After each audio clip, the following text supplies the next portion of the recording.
Welcome to Car Shopping Mistakes. I'm your host, Deshone the Auto Advisor.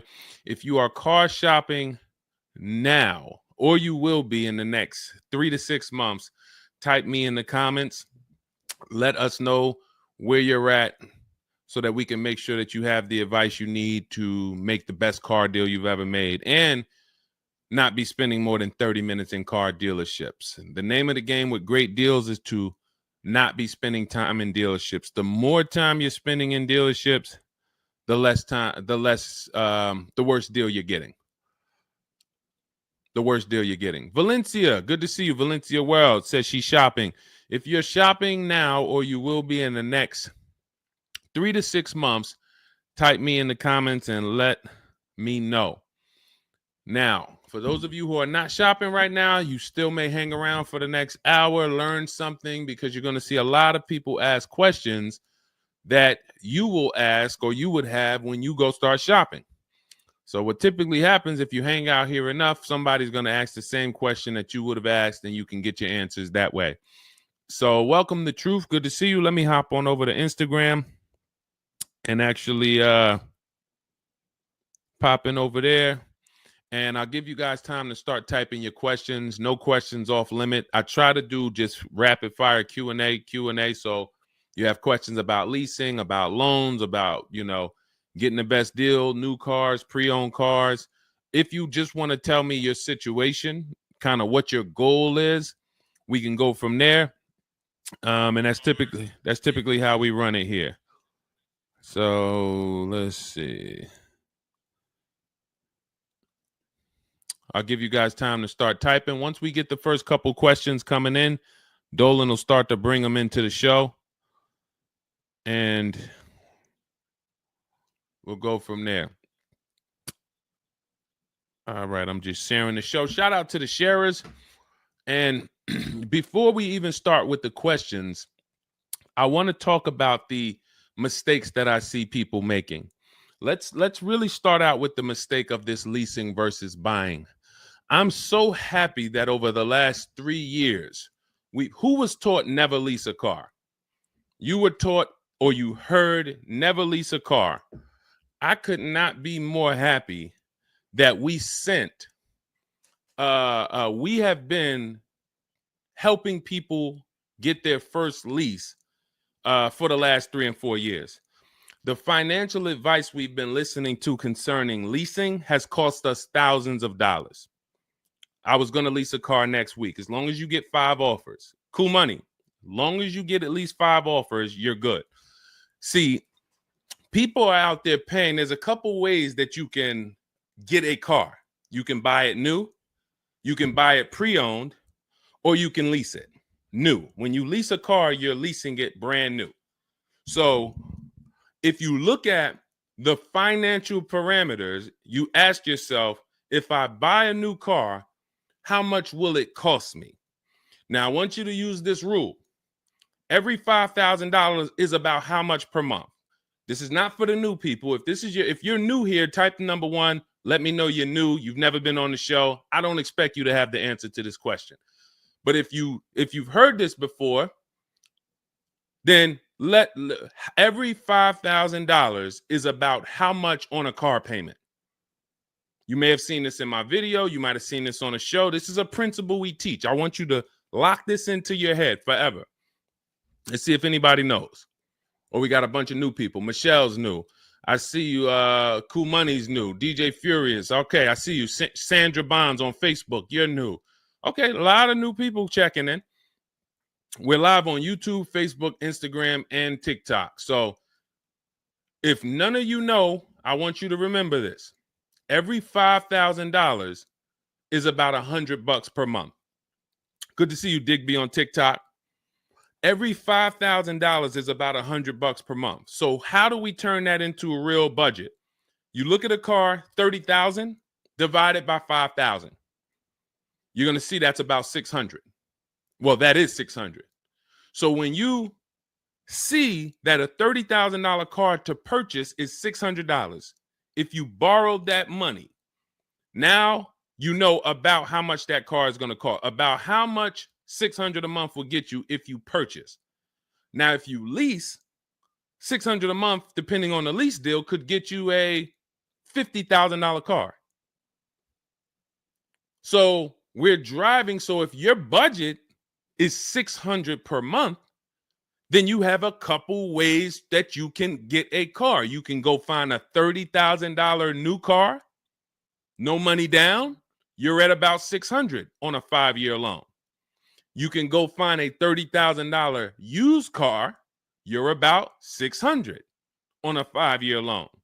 Now, for $30,000 used car, maybe it was like $45 when it was new. You get it for $30. Or you can get a $50,000, depending on the lease deal, brand new car that you lease. So let's drive this home. You have people pulling up in cars. They're all paying $600 a month. One of them is driving a brand new $30,000 car. They didn't put any money down. Another one is driving a $30,000 used car. They didn't put any money down. $30,000 car. Another one is driving a $50,000 brand new car. They didn't put any money down. Who's getting the most value? In the short term, it's the person driving the $50,000 new car. It's nothing you can say about that. It's no like, well, it depends. Nope. $50,000 brand new car, $30,000 brand new car, $30,000 used car. The person driving the $50,000 car at $600 a month is getting the most value, hands down. Now, in the long run, where do the people who buy win? That's where we talk about the 8-year rule. That's why if you're buying your cars and you're keeping it 8 years, you should be purchasing, not leasing. 8 years is when you win. So that's where I wanted to start at. Let's start, like, tear down this bad information you've heard and you've believed about leasing.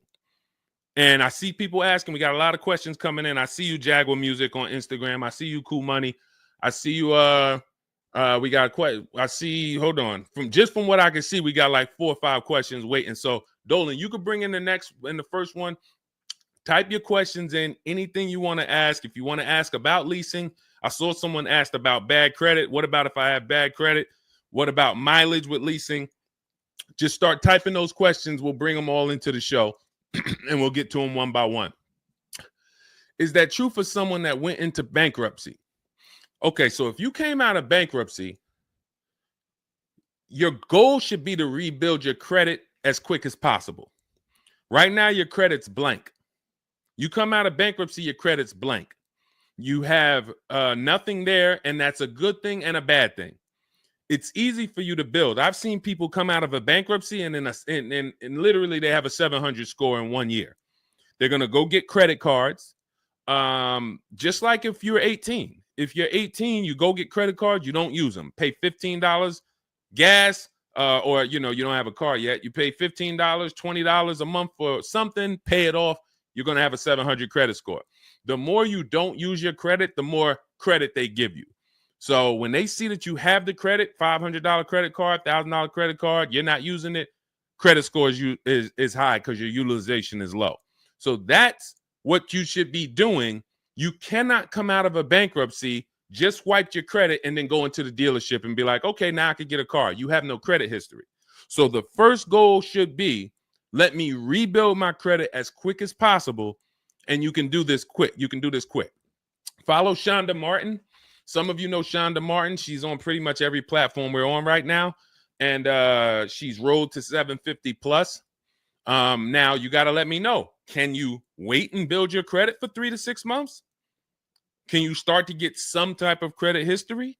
Or are you in need of a car right now? In which case you have to get a car with bad credit or no credit. Because if you don't have anything on your history, that's technically no credit, which is bad credit. So, okay, you need something ASAP.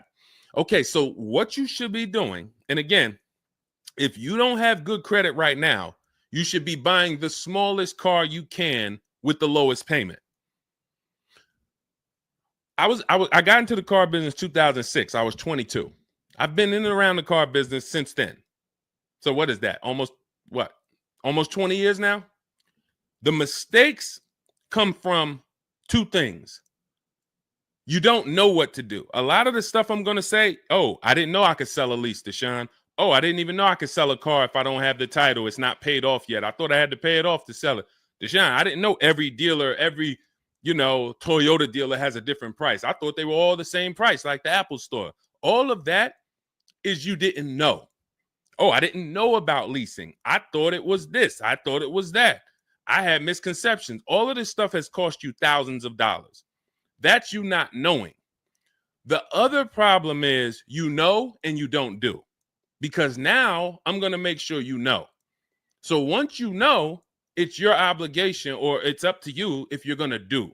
So if I have bad credit, I'm looking to rebuild my credit. I need a car right now. First thing I'm doing is asking myself, in my book, Cars from Home, first step is how many years you're going to keep the car. Because we need to determine, are you going to lease or you're going to buy? Are you going to lease or you're going to buy? You don't determine that based on how many miles you drive or, it's the 8-year rule.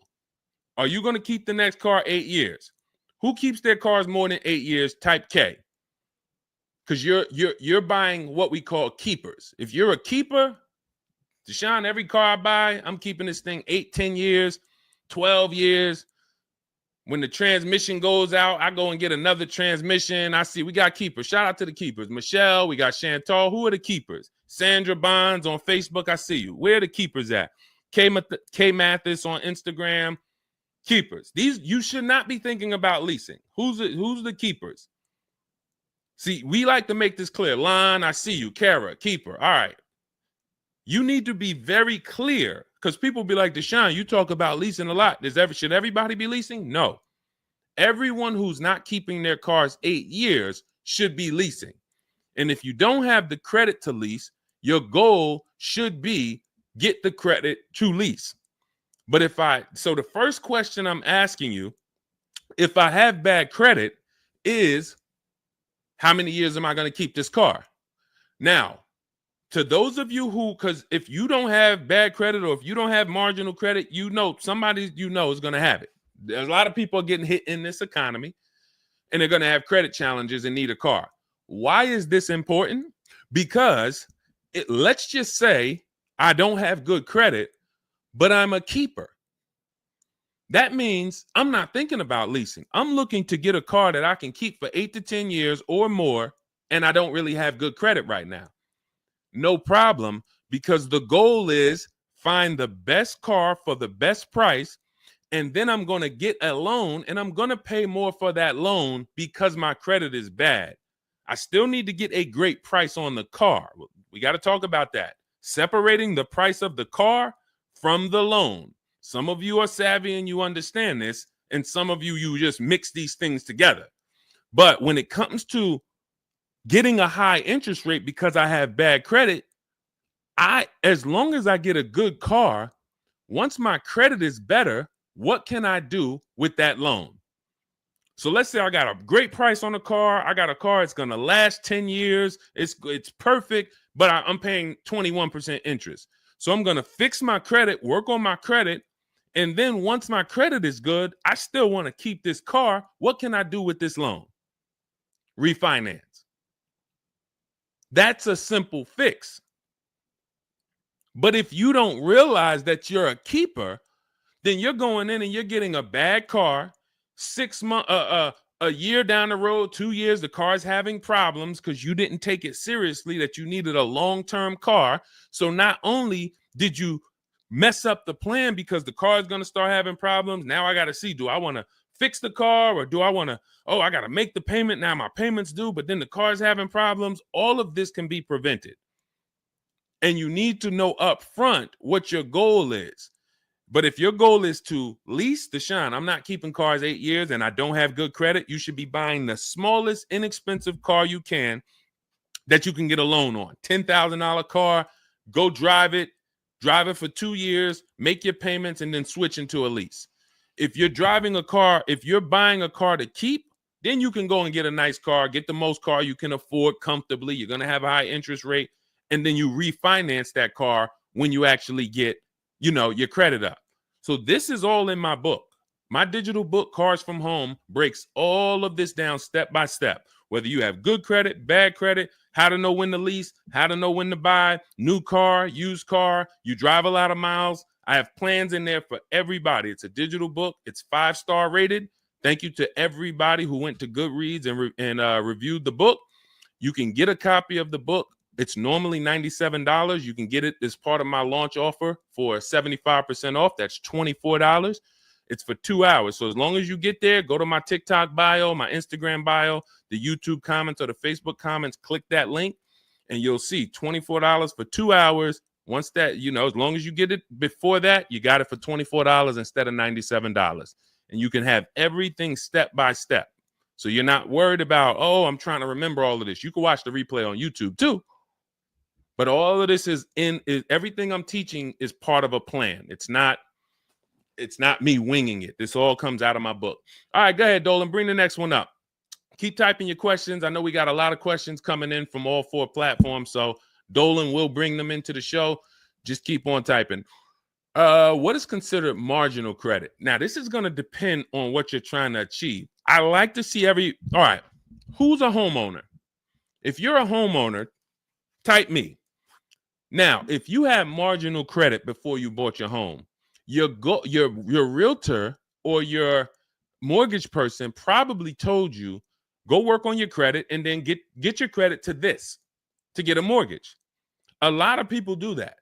They go and they work on their credit, and once their credit is a 640 or 620 or 660 or whatever it is to qualify for the mortgage, they go and get their mortgage. That's how it should be with a car. You want to get yourself, if you have the time, you want to get yourself to about that 660 mark. That 660 mark puts you, and I'm talking, do not use Credit Karma. Do not use Credit Karma. The amount of people who used to come into the dealership we run their credit, it's low 6s, 609, 590. And then they call me back, a couple months down the road. Oh, Deshone, yeah, my credit's better. And then we come in and they're like, yeah, I think it's up to about a 660, 680 now. And then we pull it and it's a 620, 630. And that's Credit Karma. Do not put yourself in a position where you're listening to Credit Karma. Pay. You can go to Google and you can type in, get my FICO scores. You want your FICO scores direct from the credit bureau. If you don't subscribe to a thing that gives you it before you go and make a purchase, you want to know what your FICO score is, not what a Credit Karma score is. But if you have the time, you want to try to get your FICO scores all above the 660, 670 mark. That's going to be in that good category. You can qualify for a lot of leases. Now, if you're in the 650, I want you to think about this. I have something I teach called credit and when it comes to profiles, leasing and credit. It's easier to get a loan to buy a car than it is many times to qualify for a lease. If you got a low 600 credit score, a lot of people will approve you. They're just going to approve you at a higher rate, higher interest rate. With a lease, it can work similar.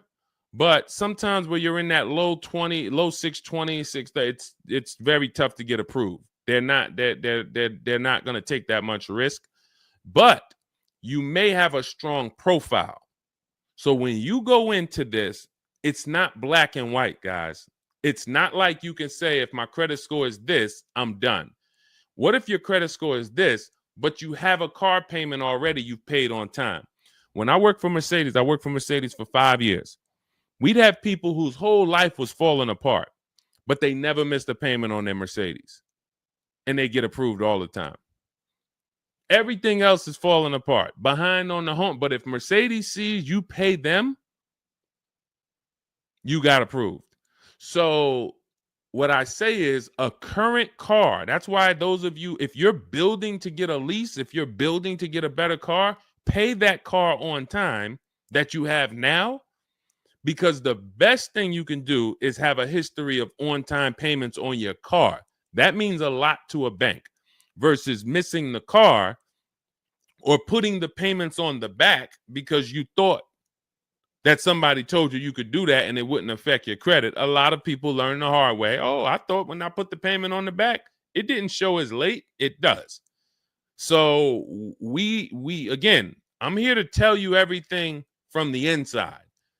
I've been helping people for years. We have people all around the country. You know, we'll bring a lot of them into the show. Marguerite, Brian, you know, a lot of the people who write in, Sheree. But we have this. I'm telling you from the inside, not from your perspective. I'm not like the public, and it's like, oh, this guy this guy must have really learned about buying cars because he's teaching. No, I'm from the dealerships. And, you know, if I wasn't doing what I was doing for 10 plus years, that was my job in dealerships, working with people, looking at banks, looking at credit reports, sitting there, seeing people turn down, seeing negative equity. So that's where my solutions for you come from inside. And so I would tell you, try to get to that mid sixes mark. And you'll put yourself out of a manipulation zone. You can qualify for a lot more things. All right, I see you, Michelle. I see you. Kim Randall, good to see you. The Savage Mama checking in. Abdul checking in. Good to see you. Go ahead, Dolan. You can bring up the next one. All right. Shout out to Dad. Y'all running the likes up on TikTok. Thank you so much. Thank you to everybody who's double tapping the screen. We appreciate you. Can you talk about putting money down or not when purchasing a car? So important. Listen, this is a good one. This is a good one. I don't know who asked this question, but this is a good one. Can you talk about putting money down or not when purchasing a car? So here's how you want to make sure your down payment never gets taken if you are purchasing a car. You must separate your monthly payments from the price of the car. You make the mistake sometimes of going in and saying, what's the payments on that car? Who's ever said that? Hit the like button, type me. You ever said, hey, what's the payments like on that car right there? The reason why we don't do that is because you're actually mixing two transactions when you do that. Thank you for being honest. Shout out to the people who are being honest. You're mixing two transactions. You're looking at the price of the car and you're looking at the loan details, which equate to your monthly payment. See, if you pay cash for cars, then you understand you don't care about the payments. You go in, you're trying to find out the out the door price. What is my out the door price from the car for this car? If you're doing it our way, you're doing this from home. Bunch of dealers submitting offers to you. They're out the door offers for this car to your email, bidding war. We'll talk more about that in a little bit. That's the cars from home way. But once you get the out the door price, you then say, all right, that car that I want, $32,000, including all my tax, all my fees, $32,000. I pull up my auto loan calculator. How much is $32,000 on a car payment? Well, 5 years might be around $620 a month. 6 years might be around $550 a month. Okay. Do I want my payment to be that high? If I could afford that payment, do I want my payment to be that high? You see how we've separated the price of the car from our loan and our monthly payments. This has nothing to do, and this is what we call the 3 pillars of great car deals. 3 pillars. You cannot get a great car deal if you're mixing these 3 pillars. First one, who I buy my car from. Second, who I get my loan from. Third, who I give my old car to and sell it to. That's why we don't say trade here. That's a curse word. Forgive me if I even saying it. And if, we get some questions about trade-ins, we'll explain why we don't trade cars. So we have to separate these and bid out each one. You have so many online tools at your disposal that you just don't know how to use yet when it comes to your cars. You know how to use Amazon to go buy a TV. You know how to get a subscription to YouTube. You got a ton of online tools you know how to use. Shazam, what's that song? Shazam it. But the online tools about car buying, you just don't know how to use them. That's where I come in. Our entire system is showing you websites that do this, tools that do that. And so we can make sure that we're getting the best deal.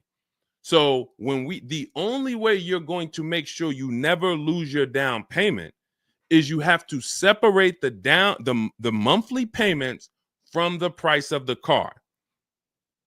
If you go in and say, hey, how much is that payment? The car salesman says, well, all right, how much can you put down? Well, I don't really want to put any money down. Well, all right, if I had to, I guess I could put down like 3, 4 max though, but I'm trying to be at like $600 a month. You're working your loan out with them. That's a loan.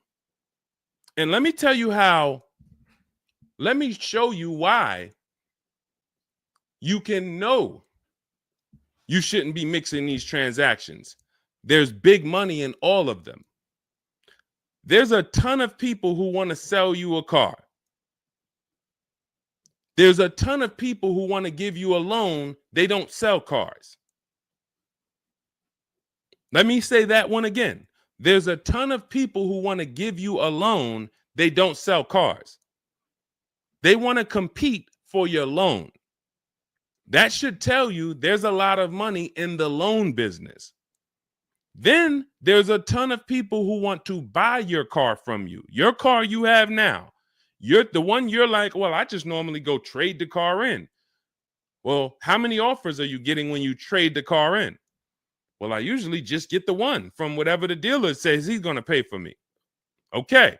So there's a ton of people who want to buy that car from you. They don't care about selling you a car, and they don't care about giving you a loan. So when you buy a car from a dealer and you give them your old car on trade-in and you get your loan from them, you just gave them 3 transactions. You did 3 transactions with them in one. Do you see why it's impossible for you to get a great deal doing that? Type $signs if that makes sense. Who's locked in? Because I know sometimes we only got a couple people that be watching. Some people, man, you're cooking dinner and you're like, I hear you, Deshone. You're not gonna save $5,000, $10,000 like my students, and you're cooking dinner and you're just trying to listen in on the side. Look, you're not gonna get this. Look, person got a Kia $439 a month, $35,000 car. Look, save probably $6,000 off the car. Melissa, $12,000 that she got from Carvana. Let me just read something from people who are locked in, so you can, maybe this will inspire you to get locked in. All right, this is Melissa. 4 days of leasing like a boss. That's our system we follow for getting our leases. Started with a Kia Telluride as first choice. Quotes for 36 months, 15,000 miles a year. Ranged from 642 to 653. Went to a Honda Pilot. Ended up getting quotes as choice B from 616 to 713 after contacting every dealer in North Carolina. She did this from home, right from home. She got after contacting every dealer, the dealer I ended up leasing from originally quoted me 719, came back at 616 in 3 days with 0 due at signing. This is on a, where's her car at? I can't see. Hold on, 616. Oh, that one wasn't clear. All right, here, let me read this one. Thanks so much for these resources. I read the entire book last night. Already been underway trying to put my deal together. What a great book. I have my quotes together, and now I'm ready to take the next step with the calculator. Big fan of your channel and the resources. However, when we shop for 12,000 miles per year, do we adjust to 15,000? So these are people who are taking action on a plan. So when you see the plan, there's going to be different results. If you're out here winging your car process, oh, I hope I did this. Oh, shoot, I thought I watched the Instagram video. They told me don't say that. I shouldn't have told them I had a down payment. You're not going to get it. You're not going to save $5,000 or $10,000 on your car payment, on your car transaction accidentally. You don't just slip into that. So lock in and grab this lesson now. I need to separate my transactions. Who I buy my car from is one transaction. I'm going to bid it out. I'm going to give a bunch of people an opportunity to sell me this car. If I'm looking at a used Toyota Camry, I want to see every Toyota Camry within 150 miles, and I'm going to narrow it down, and I'm going to pick the best one, independent of my loan. My loan is a whole nother story, because when I shop for my loan, I'm going to do the bank bidding war, where I can have multiple people. I don't even want to mention that without telling you about it, because it's like, whoa, what's the bank bidding war, Deshone? Okay, so you can have multiple banks and credit unions compete for your interest rate in a small period of time, and it's going to weigh on your credit score like one hard inquiry. Like one hard inquiry. Mamba Mentality, I love the name. I love the name. Why can't I do a super chat? I don't know. Yinka, good to see you on Facebook. IB Johnson. On one hard inquiry. So let's just say, and so when you get your loan, how do we know that 5.2% interest rate was the best? How do you know that the 7.1 interest rate was the best if you have no other offers? And what we've been used to is we're just going to go with our bank. We're going to go with our credit union. We're going to go with the dealer's bank. Why? We're going to make these people compete. And when you do this, when you do it this way, you can have people compete in a short period of time and get multiple offers on your loan without it affecting your credit score. But it has to be done in a small window of time. Now, if you Google it, rate shopping, it'll say between 14 days and 45 days. You do it our way, it's going to take you 48 hours. And you don't do this until after you find your car. After you find your car is when you do a hard inquiry. You let these banks and credit unions compete for your loan. And again, you notice I've already found my car. I already got the best price on that car right there at ABC Motors. I got that thing on hold. Don't pick up the car the same day. As much as they're going to ask you, hey, you want to take it home today? You want to take it home today? No. If I take it home today, when do I have time to go shop my interest rates? I'm not taking it home today, but let me get my buyer's order with my numbers on it. Let me go home and let me actually do my shopping for my loan and my interest from home. And then if you can actually beat that rate, it's a competition. But because you didn't know that you could let multiple banks do this in a short period of time, you're only going to your bank. You coming back with a 6.49. Well, I guess that's good. What if somebody could get you a 5.49? Do you know how much a difference between a 5.49 and a 6.49 is on a loan? Could be $1,200. This is why we're getting all the money. So again, all of this is in my book, digital book, Cars from Home. You don't have to wait for it to come in the mail. You can have it by the end of the show. It's in my TikTok bio, Instagram bio, Facebook comments, and YouTube comments. Normally $97, but you can get it as part of our welcome offer for $24. As long as you get there before the 2 hours is up, you get it for 75% off. It'll have everything in there. That is the bank bidding war.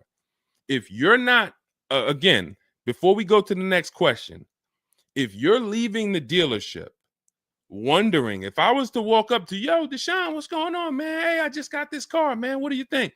Okay. Did you get a good deal on it? Yeah, man, I definitely got a good deal. How do you know? If you're not saying to me, yo, man, you know how many offers I saw? Man, I got about 6 offers on this car from different dealers. This was the best one. Okay, you did good. What about your loan? No, man, listen, my bank competed, credit union competed. The dealership told me none of their banks could beat what my bank gave me. Congratulations, man, you got a great deal. But if you don't have that same confidence, you did not get a great deal. And now you're driving in a $30,000 car, $50,000 car, and you don't have the confidence that you actually didn't leave thousands of dollars in these dealerships.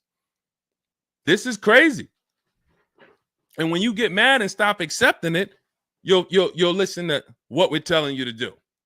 If you think you deserve that abuse, then you're going to keep doing the same thing. That's why you got to unlearn. Okay? So separate your transactions. Who I buy my car from, I'm getting multiple offers for. Who I get my loan from, I'm getting multiple offers. Who I sell my old car to, I'm getting multiple offers. And with the internet, I can do all of this right from my house, right here. All right. That's the Cars from Home way. Let's go, Dolan. All right. Keep typing your questions. I see you, Mamba Mentality. I see Mamba Mentality got a lot of questions. Samante Love, good to see you. Jay Bass, good to see you. Yep, Jay Bass. Separate transactions. Exactly. D So Chill on TikTok, good to see you. Lisa on TikTok, good to see you. Hector Ruiz, thank you, Hector Ruiz. Shout out to the sharers. Shout out to the sharers. I always got to take time to shout out the sharers. We can't do this without you. All right, how can I schedule a consultation with you? Also, does it make sense to lease a pre-owned vehicle? So let me answer the bigger part of the question first. Most leases are going to be brand new. There's only been a few manufacturers that have tried to do a pre-owned lease program. Lexus tried it. BMW's tried it. And there's certain brands that can technically lease a used car. The reason why I don't like it is because it's not enough of a wide stream. It's not enough of a mainstream program to create competition. And if you can't create competition, then you don't know if you're getting a good deal. If you walk in to lease a brand new car and you're walking in and again, we don't do this. We never sit down in a dealership. We're there to test drive only. We're never talking numbers. But if you are doing it the old way, you're going to go in and then you're going to get a bad lease deal presented to you. And they'll say, well, I could lease you this 3-year-old one and it'll save you like $150 a month. How do I know that's a good deal? It might be affordable. And sometimes you confuse affordable with a good deal. It's not a good deal because you could afford it. I want to let that sink in. We confuse, you know how many people I watch get a horrible deal, but they go home and they're like, yo, man, they got me to my payment. Bad credit usually. A lot of people with bad credit will brag about yo, man, you got to go see Joe, man. Why do we need to go see Joe? Man, he got me in a car. Nobody else could. All right, let's look at the numbers. Dag, you're paying 24% interest. You know this is an 8-year loan? You know this is an 8-year loan. Oh, nah. I just, listen, man, Joe, you sending all your friends to Joe.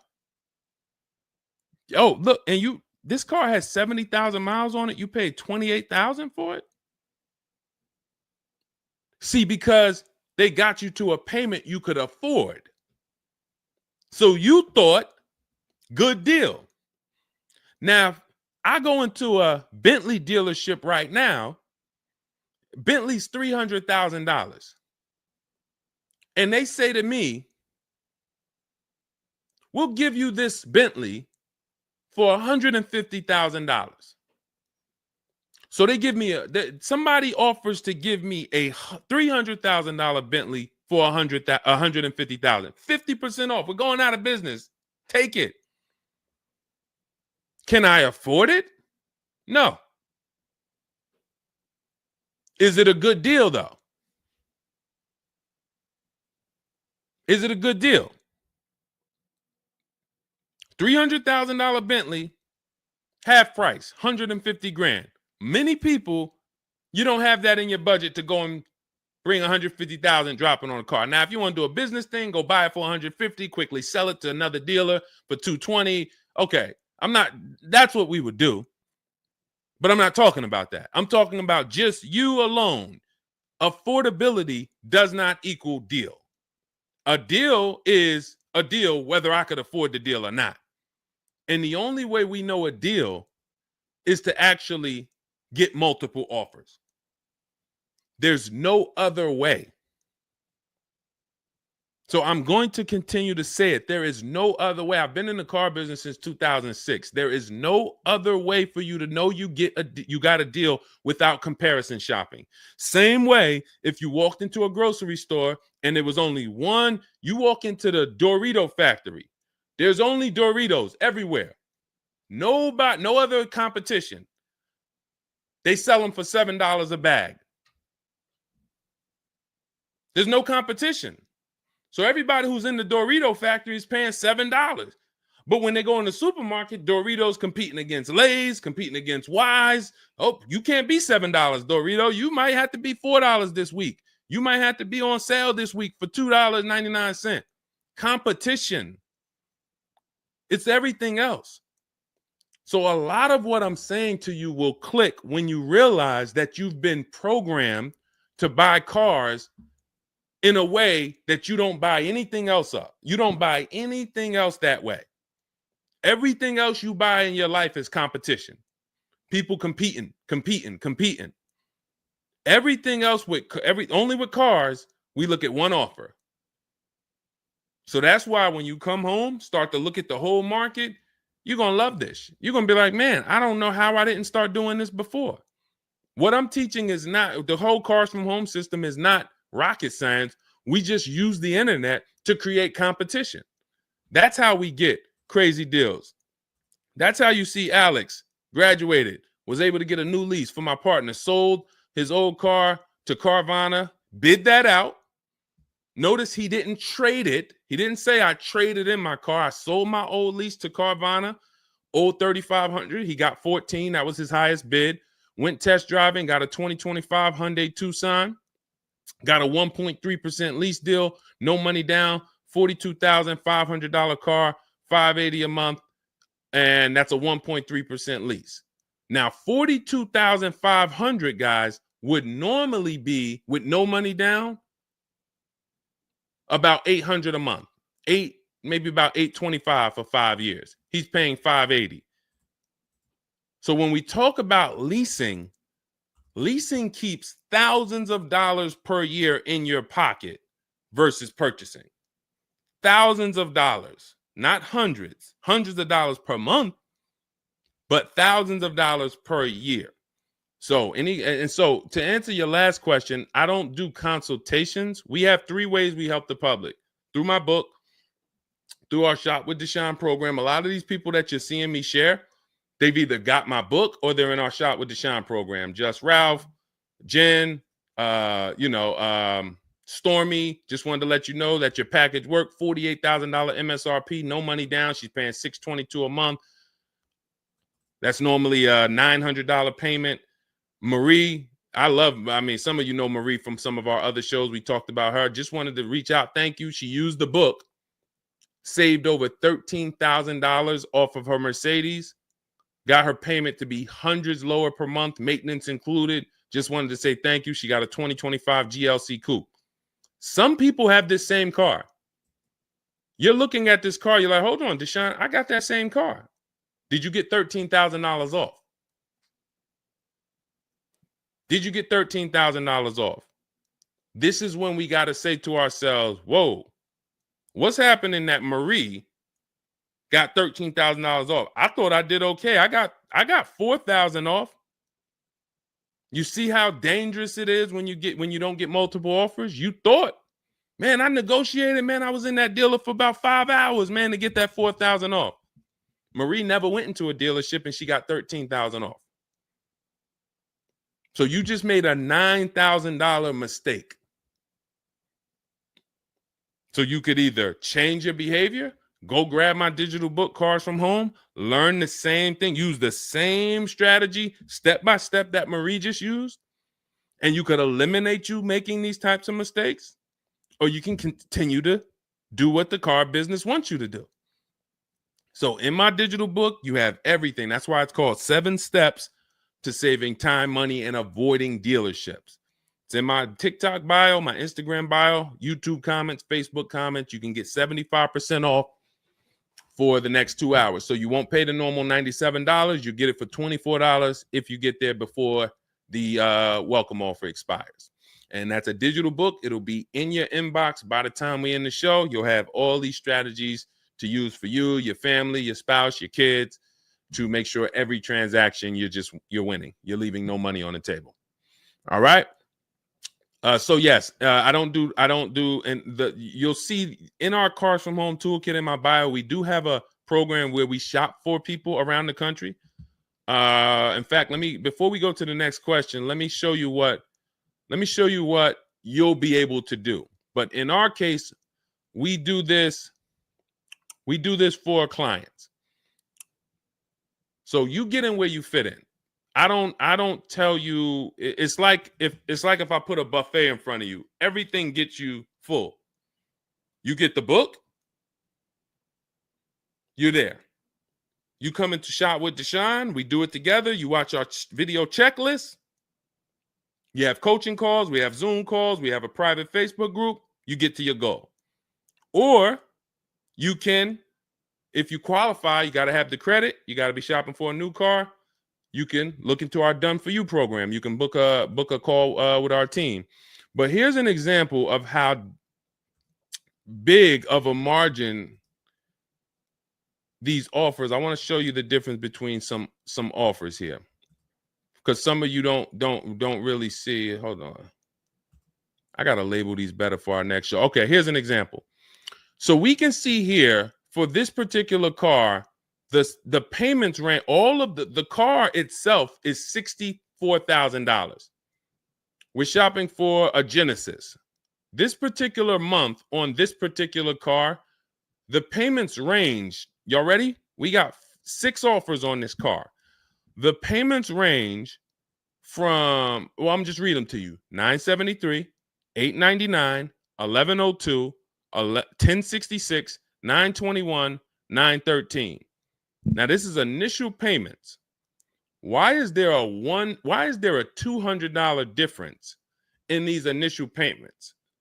This is why you never want to take people's first offer, because the initial payments are going to be high. But even in the initial negotiations, why is it, Deshone? Wait, all of these cars are the same price. Why is one dealer at $1,050 and another dealer's at $899? Because they're criminals. So what do you think you're doing if you just walk into a dealership and say, let me give this dealer a shot at negotiating? If you're negotiating with the dealer that's at $1,050 or $950 or $975, where are you going? And the goal is to have that dealer. This is why when these dealers come, when they come down $100, you think, oh, I had to win. Man, they just came down $100 per month. They started out, they were at $590, and now we're at $490. This has to be a good deal. Well, how do we know that they weren't supposed to start at $490 and end up at $390? If this is clicking for you, type a $, because this is clicking for some of you. Those of you who are locked in, this is why it has to be a mentality change. I'm pulling back the curtain so you can see that, Deshone, it's been feeling like when I go to buy a car, it's a mental game. I drive off and I'm kind of happy, but then I don't really have the peace. I don't really feel like I did good. I'm kind of hoping I did okay, right? That's you, right? So I'm telling you that your gut has not been lying to you. I see you, P. Honda Fundamental Salon. Good to see you. Got my book. Use it. Use it and win. So your gut is not lying to you. I'm just the one from the inside coming to tell you that you closing your eyes and hoping things go well is not working. It's not going well for you. If you looked at other people, they're doing better. If you looked at people with strategy, they're getting cars for $200 a month less than you. They're getting $5,000 off less than you. They're leaving knowing that they got the best deal because they saw so many offers. You're hoping, and that hope is not leading to that. Hope is a bad strategy. So what you want to do is you want to change your mindset and realize that the dealer's whole goal is to keep you from shopping. If you burn that into your head about the car business, the entire goal of every dealership is to keep me from shopping their competition. And if you know that, then you're not going to go into the dealership. You're going to say, all right, how can I be at home and do this from home? Again, that's all in my book. But even if you want to make calls, there's some people, you've been on to this since 4 years ago, 10 years ago. You're like, Deshone, man, I knew, man, I don't go into those dealerships. I call around, I'm going to get me a bunch of offers. And by the time I get there, that's when I'm picking up my car. You've been on to this truth for a long time. Some of you, I'm not telling anything new. Some of you, you're like, whoa, I didn't know that really. I thought that it was all about going in and just negotiating. No, because 80% of dealers are never going to give you what we call a below market deal because they got too many other people walking in that's willing to pay a higher price. So you have to find the dealer who is going to give you that low payment out of the whole market. That's why this is a bidding war. And when you start to do this, you're going to be like, yo, why does it seem like this is kind of fun now? I kind of enjoy this. Is like a game. And you're the prize. So instead of feeling like you're begging, oh, come on, can you do another $500 off? Come on, man. I'm only asking. Get me from $520 to $499, man. You're begging. So instead of begging, you got people now competing for you. Whole different story. That's what we want. That's the transformation we want for you today. All right, let's go. Dolan, next question. All right, Fundamental Salon, I see you. I see you, Jay Bass. I see you, Randall Pine Straw. You got the number 3 gifted badge. Thank you. Y'all lighting up the lights on TikTok. Thank you so much. Monica 9300, BKS Aggie, Timothy Garces, Drew Saberton reposted the broadcast. Thank you so much. Shout out to everybody sharing this. What about military personnel? What's the question? Just rewrite that question because I don't know. What's the question? I know what about military personnel. I don't know. Are you asking about military rebates? I don't know. So just kind of give me a full question, and then I'll be able to give you a better answer. Hello, I'm planning on purchasing a 2025 Escalade. Any negotiation between the MSRP and the invoice? Of course. Now, if you walk into a dealer and you say something like that, what is the dealer going to say? So let me ask everybody who's watching. We're live on Facebook, TikTok, Instagram, and YouTube. If this person casually walked into the dealer and said, hey, is there any negotiation between the MSRP and the invoice? What do we think a smart dealer is going to say? Not an honest dealer, a smart one. Thank you, Sassy. No. No.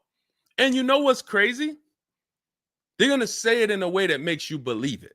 So if I put my car salesman hat on and I switched it to kind of for myself, this is what it would sound like. Or is there any negotiation between MSRP and invoice? Not really. On these cars, I mean, we don't even have a lot of them. A lot of people are trying to get them now because the tariffs are about to hit. And even though this is an American-made car, some of these parts, they're produced in Mexico. So there's not, we really like to, a lot of dealers are selling them over MSRP. In 10 seconds, I just took you to, whoa, but can I get MSRP though? See, that's why I'm never training you to go in and negotiate with people that negotiate every day, 3 times a day for the last 10 years. You're just not going to be a match. You might negotiate office furniture. Yo, Deshone, I do office furniture. A car salesman couldn't come in and negotiate with you on office furniture. But you can't go into a car sale and negotiate with car salesmen because, again, the psychology, we just know every question to ask, everything to say. It's a mind. And so some people use it for good and some people use it for evil. And so how do we find out what the discount is on the Escalade? We talk to multiple Cadillac dealers. Now, if you're doing it our way, in my book, I have scripts that I wrote for you. It's all by email. So there's a reason that people can actually go in, use this book, use these scripts, and come out with great deals. This is Trey. Trey got 3 cars using our system. He said, my son was in the market in 2025. He just got a 2025 Blazer. He said, I started sending emails in the wee hours of Tuesday morning. So those are email scripts that I wrote. They're in my book. You have access to them when you get my book. You're using all my scripts. We're not talking. We're not doing any of this by mouth and saying, oh, I got to remember What did Deshone say? Don't, oh, I didn't want to say that. None of that. There's no room to make a mistake. We're just typing, copying, and pasting. He says, emailed 25 to 30 dealerships, got 8 offers, closed the deal in 2 days. 2 days. So some of you, you're like, Deshone, I need a car in like 2 weeks. No problem. Trey got his in 2 days. So once you start this process of engaging with the dealers, you'll get a car in 3-4 days if you're slow, because that's the way it's set up. So he gets a $56,000 car. He closed the lease at $560 a month on this Blazer electric vehicle. $560 a month, first month's payment due at signing. That is a $56,000 car. And he's gotten 3 cars. He said his first one with our system was 2.5 years ago. He leased another vehicle for his daughter last October, and now he just got his son's lease. 1.5% lease, a 1.33% lease for his daughter, and a 1% lease for his son. So if you're doing it our way, you're sitting at home, you're getting multiple Cadillac dealers to compete by email, and then you're going to see, oh, this one's going to take off $2,000. This one's going to take off $5,000. These 4 are taking off nothing. This one, he's charging $3,000 over the list price. Oh, here's the winner. They're taking off $5,000. That's the best offer. Now, sometimes you get a deal like Sean, and we never know when the bottom is. And let's take this Genesis. Perfect example. This is a 2025 Genesis GV80. As you can see right here in writing, if you're on TikTok, you can't see, but if you're on Facebook, YouTube, or Instagram, you can see. You can see, let me just take that comment down real quick, Dolan, so I can show the discount at the bottom of that sheet, please. Just snatch that just for 1 second. Look at that. $8,469 off retail price. Brand new 2025. Okay, you can put it back up, Dolan. Thank you. So when you look at that, this is the lowest offer of multiple offers.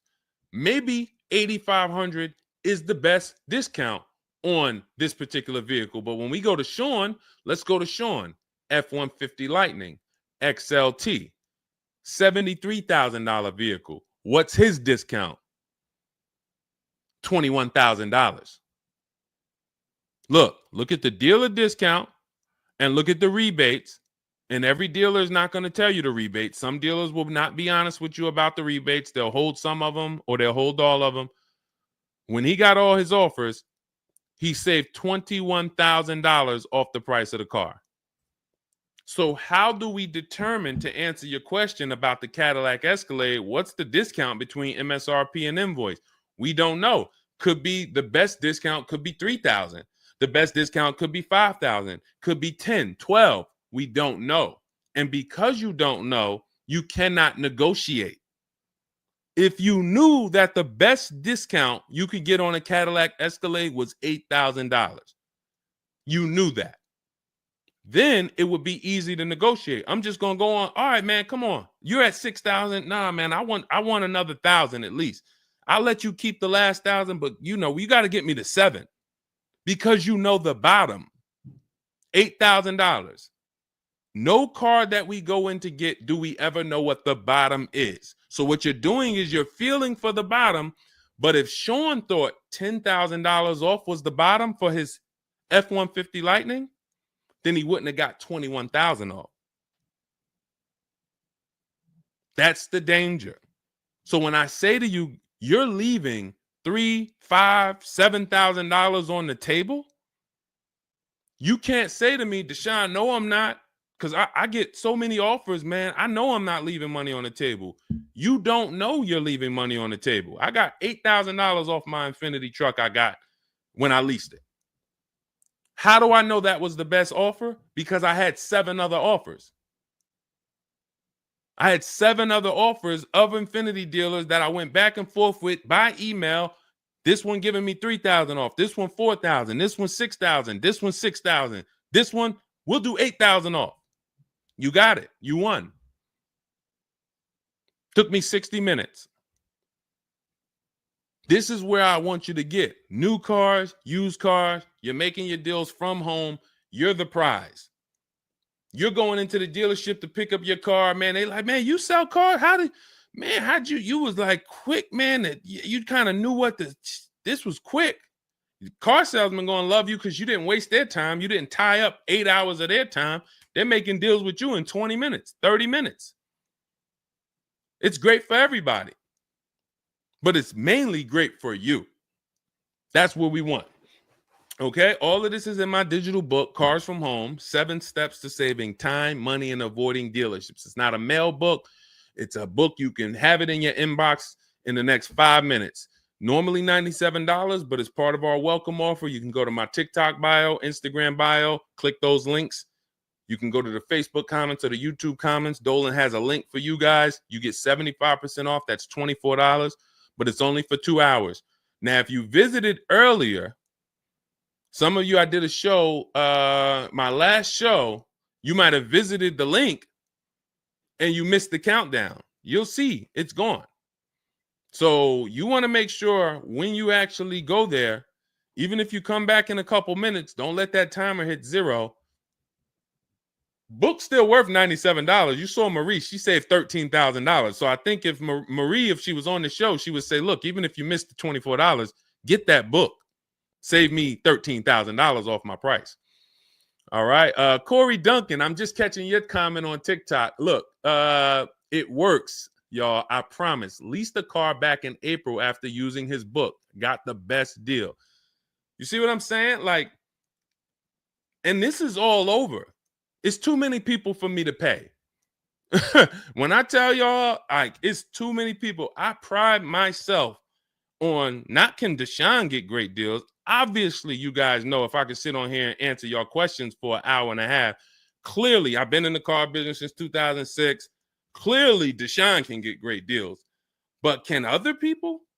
That's why I'm showing you other people. That's why I'm showing you Benita. That's why I'm showing you Kimberly got 20 grand off her Maserati when she got it. Zafrina got 2 cars. She got a car last year, got her Jeep Grand Cherokee, $66,000 car. She got it for $579 a month.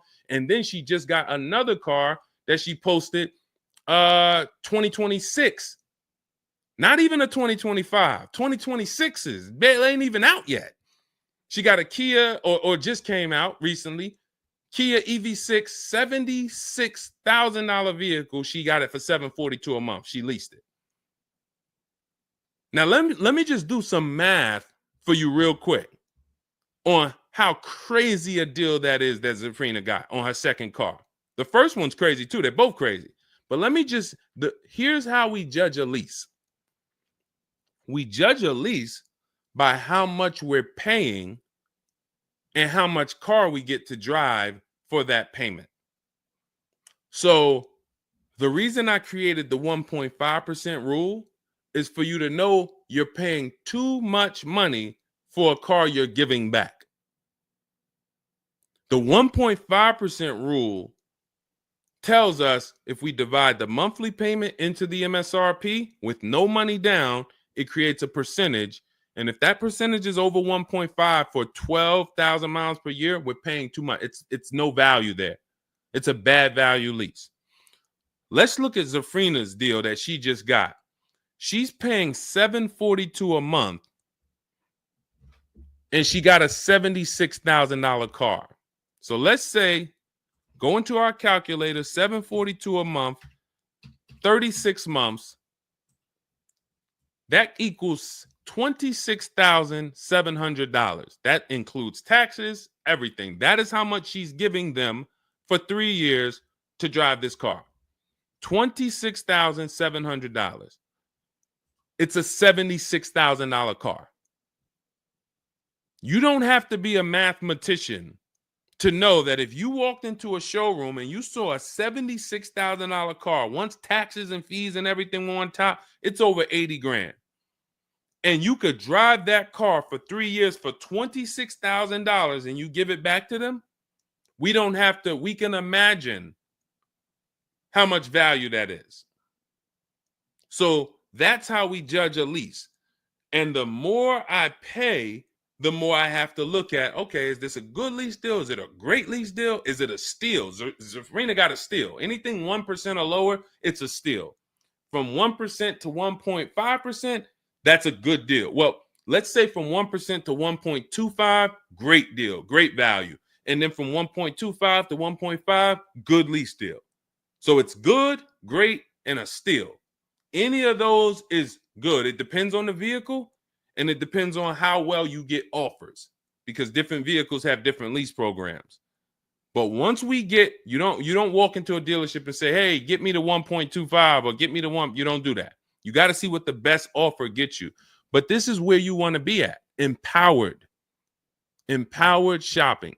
Okay. Thanks, Randall. I'm working on my lease deal now from the book. Way to go. Way to go. All right, Dolan, go ahead. Pull up the next one. I'm going to take a sip of water. I see we still got a lot of questions to get to. Let's go.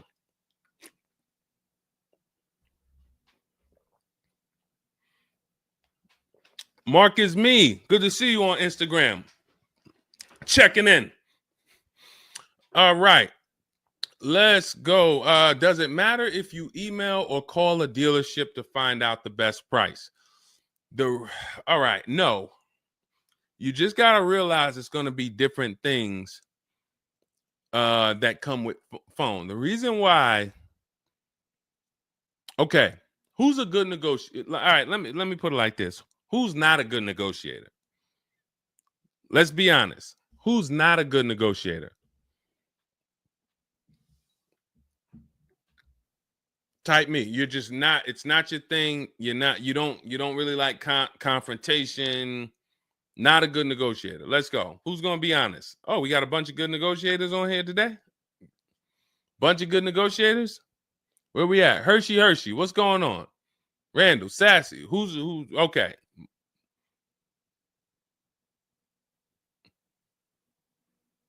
Okay. Couple people that want to be honest. Everyone else is a great negotiator. You need that to get on the phone.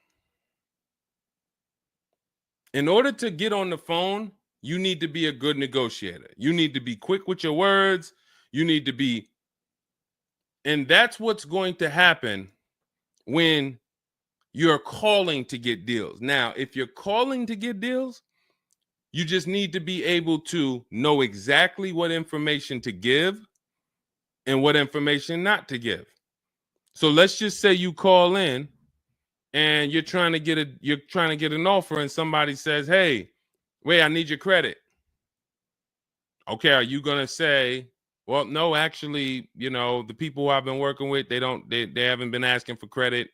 Just assume tier 1," or are you gonna, fumble through that? And if you so this is what you're going to get. That's why I say if you're calling, you could try asking for sales managers. But the reason why email far exceeds getting the offers by phone.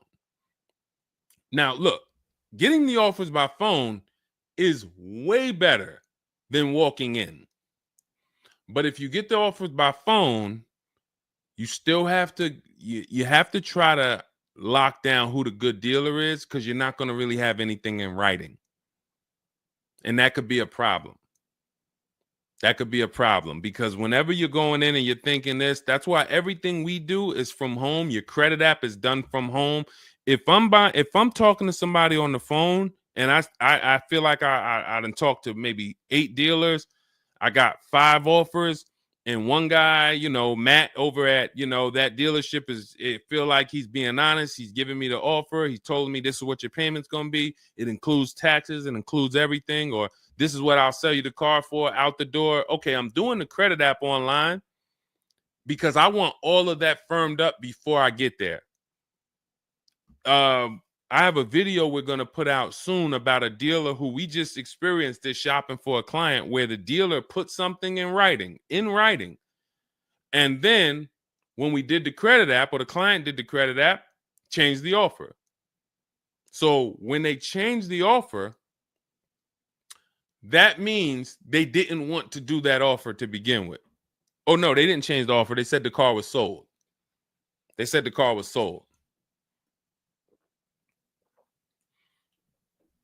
Me knowing what I know that what they wanted to do was tell you one thing and then they wanted you to come in so that you could so they could raise the price on you. This is why we are not going in until we do our credit app online. And when I tell you we are doing everything from home, except the test drive, we are doing everything from home. We're not going in, all right, come on in, let's finalize this. No, we'll come in and pick it up. You can send me the credit application. I will email you my driver's license. I'll email you my insurance card, because when you do this, your deal is solid. If you're going in the dealer to finalize your transaction, the deal is actually not solid. The deal can be changed. And what you'll see sometimes, like in this video we're going to post, is once they find out they can't get you to come in to actually change the price, that's when they're going to start changing the tune. That's when things are going to change. And okay, I see what you were trying to do. You were trying to get me in there so that you could change the price on me.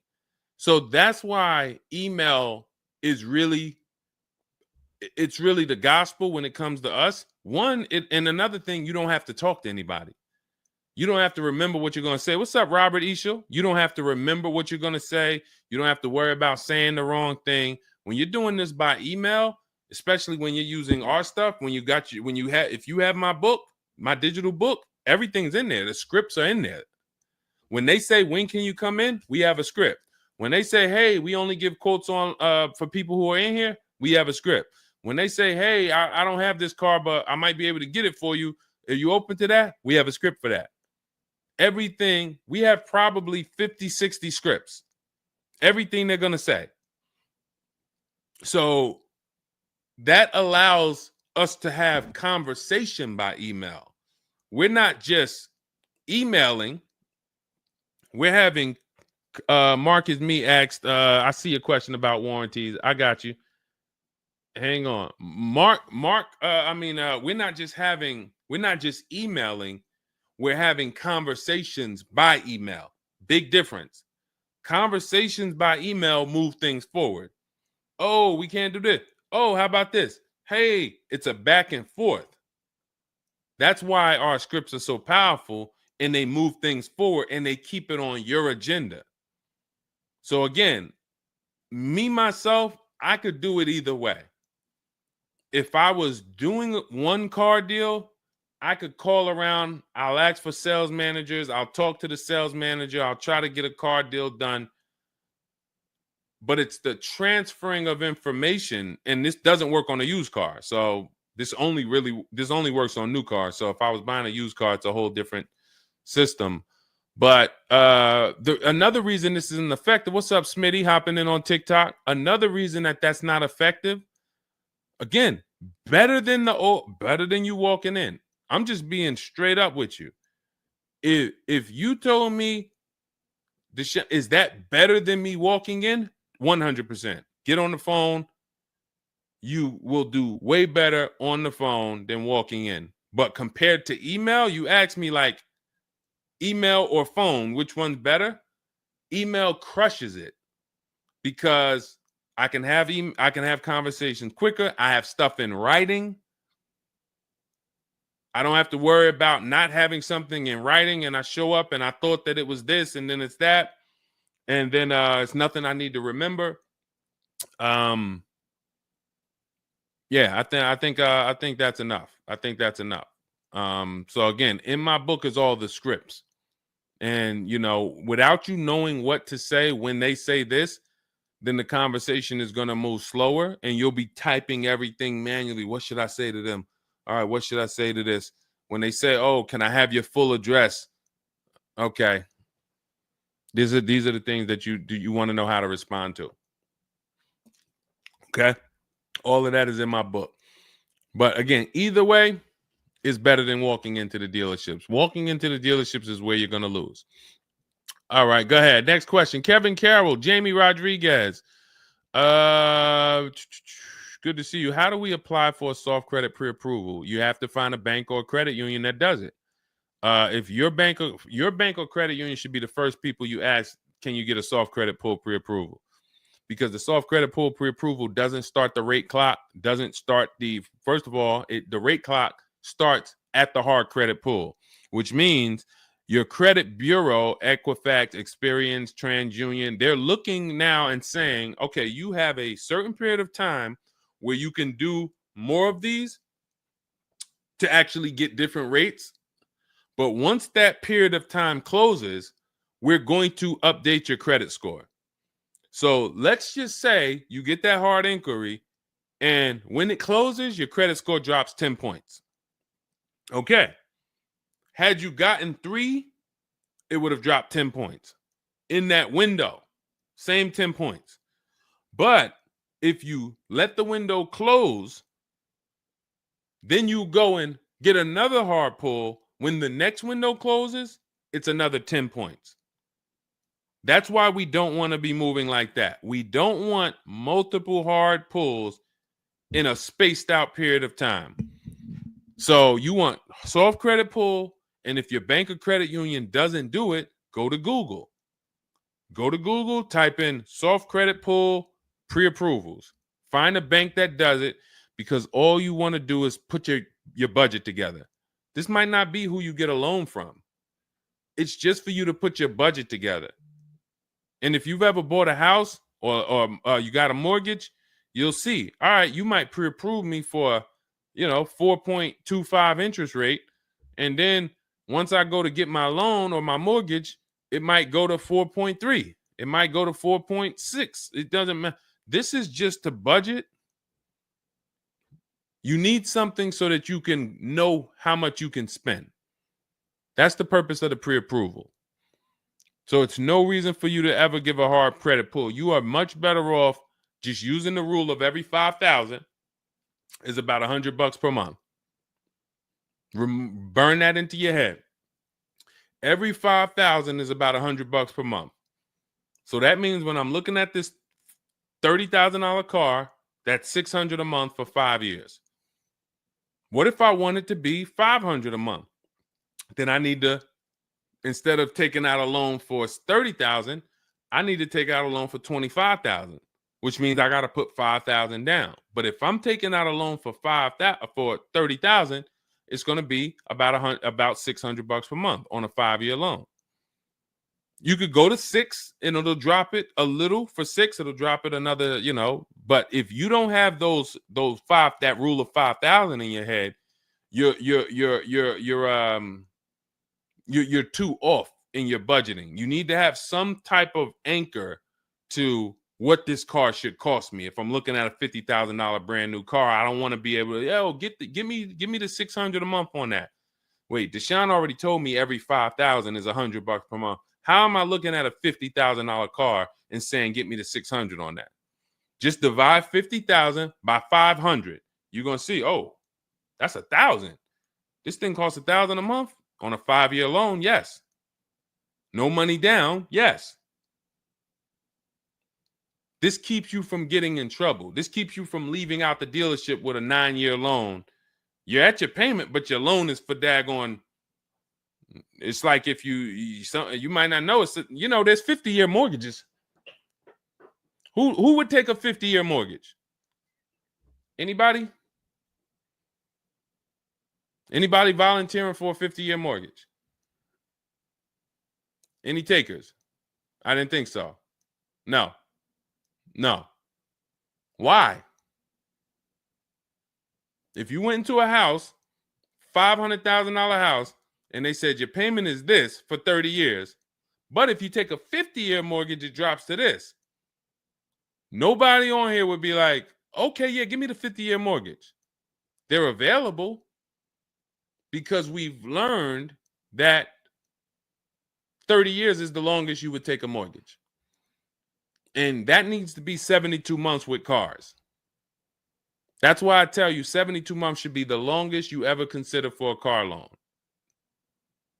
And if you go in with these parameters, nobody can take advantage of you. All right.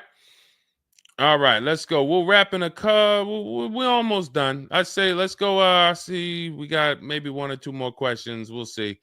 For lease, I can only go through the dealership finance department. We'll bring that one in next. I see you. I see you on TikTok. Anita, I see you. What's going on? Warranty extensions worth it? Oh, you mean extended warranties? Okay. Are extended warranties worth it? Depends on the car. If you with warranties, you're asking yourself, what's the odds that things are going to break on this car? And then how expensive are they to fix? And this is why when we get cars, we do something in step 4 of my book. There's a 5-minute process we do. It's a Google check where we check reliability. Every car you look at, you should be typing into Google 2025 this reliability. If you're buying a used car, you should be typing in 2023 Kia K5 reliability. And then you skim those articles. Thank you, Renee Cunningham. You skim those articles, and then you see, what are the third parties saying about this car? Are they saying the reliability is less than normal or less than average? There's tons of people who were in love with a car, and then they do this 5-minute exercise and they see owners are reporting electrical issues with the car, software problems with the car.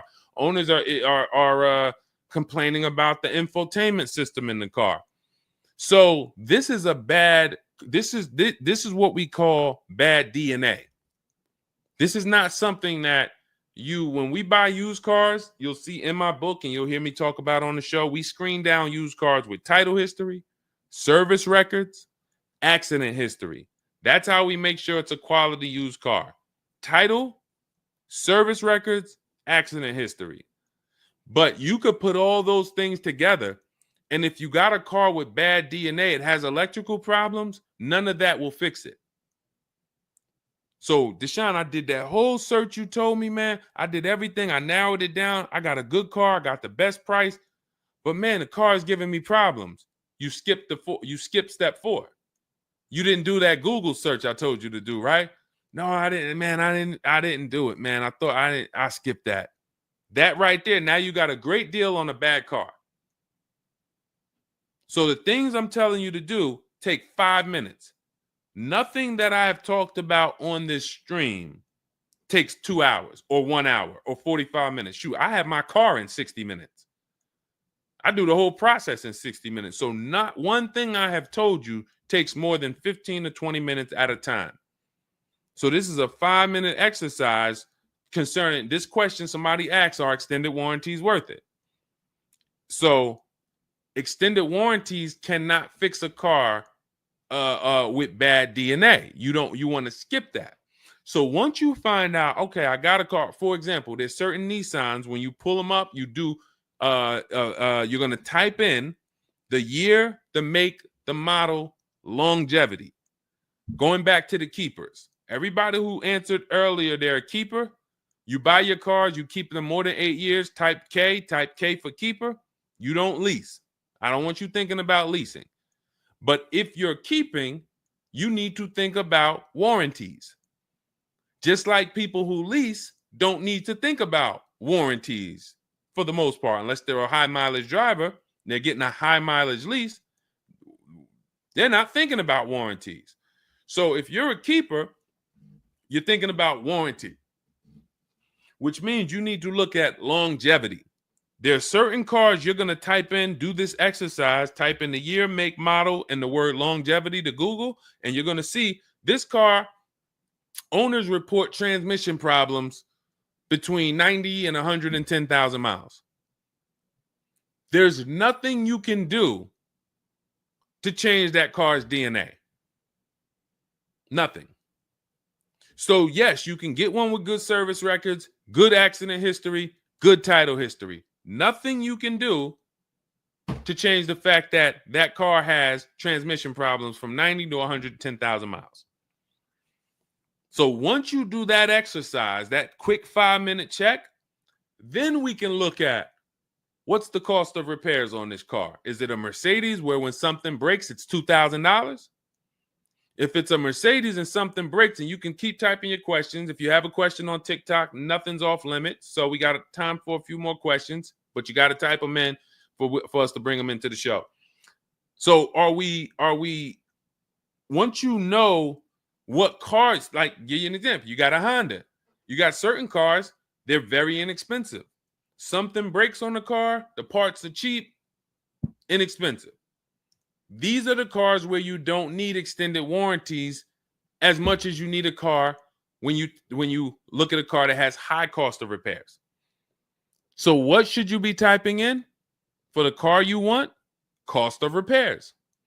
If you're looking at a Volvo XC90, Volvo XC90 repair cost. Where does it fall? You're probably going to land on an article that shows you the rankings of cars repair costs. If you see that Volvo and Cadillac and Mercedes and all Range Rover, Land Rover, they're up here, then you need an extended warranty.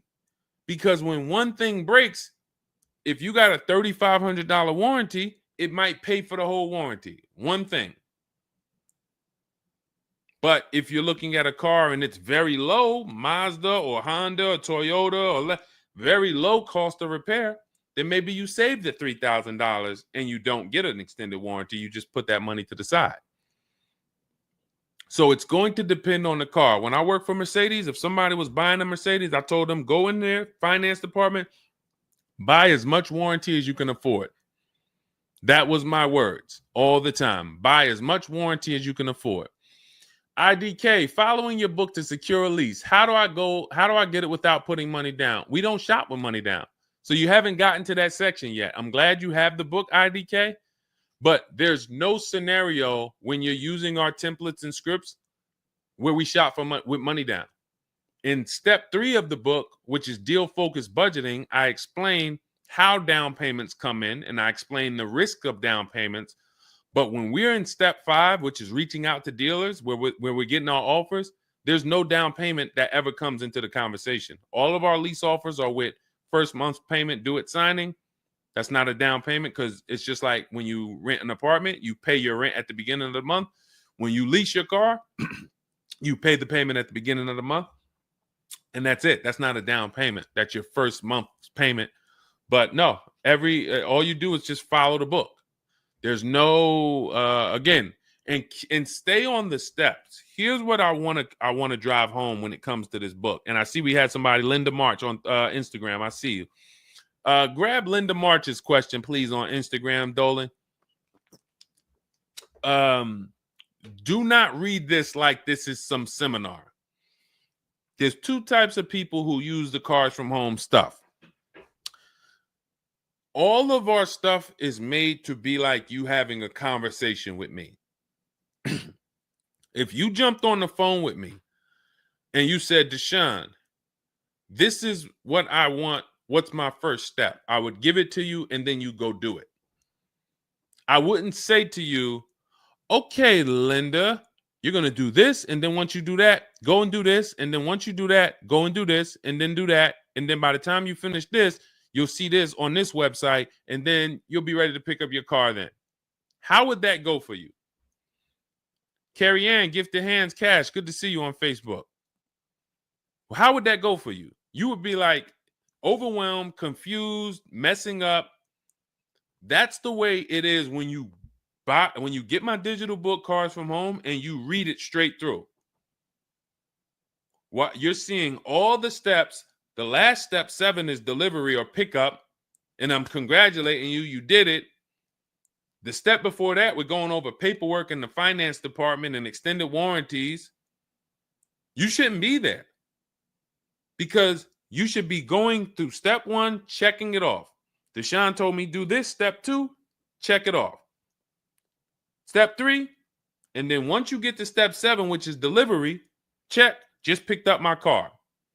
It's a checklist, not a Bible or a almanac for car research or car studies. That's not what it is.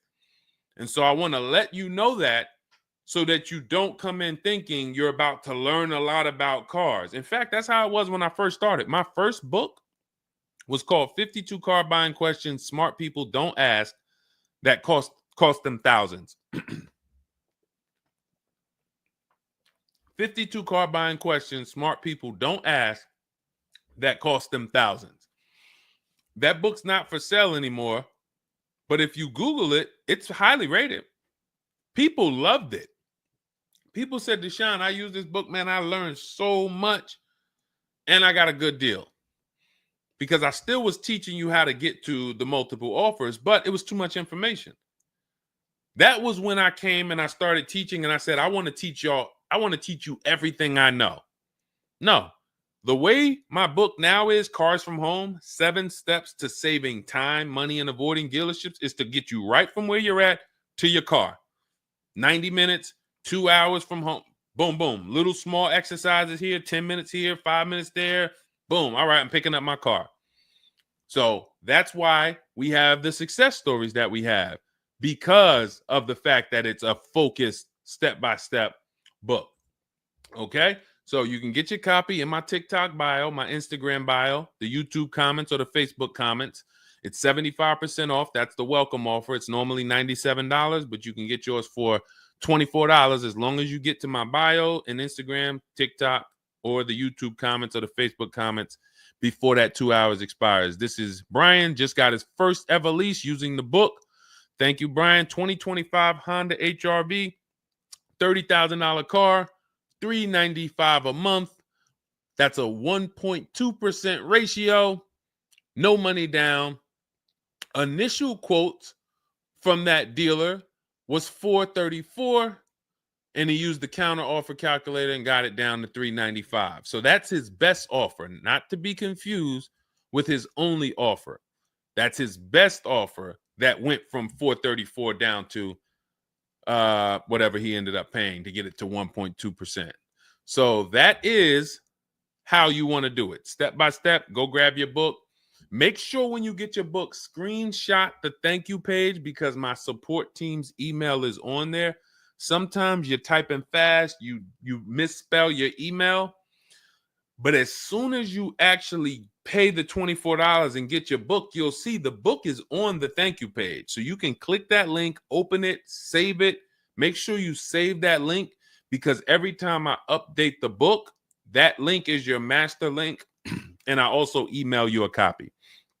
Okay, and then you'll have everything we teach step by step to get as many cars as you want. You'll see, you'll be like Sheree, you'll be like Zafrina, 2 and 3 and 4 cars. Rosalie, 4 cars. Ken, we talked about.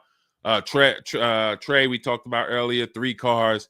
These people have been with us since 2021 and 2022. So if you're new here, you got people that's already 3, 4 cars up on you using what we use. And, catch up. All right, go ahead, Dolan. I saw we got a couple more from Carrie Ann. We got Linda March.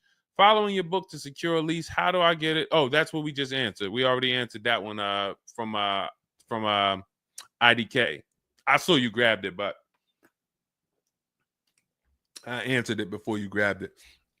Carrie Ann, gifted hands. Evening. Okay. Can a dealership... I'm sorry. I'm having trouble reading. I'm going to have tea on these broadcasts, because can a dealership take your newly purchased vehicle to a private mechanic without telling you? Actual dealership, because he refused to pay the money to get it fixed.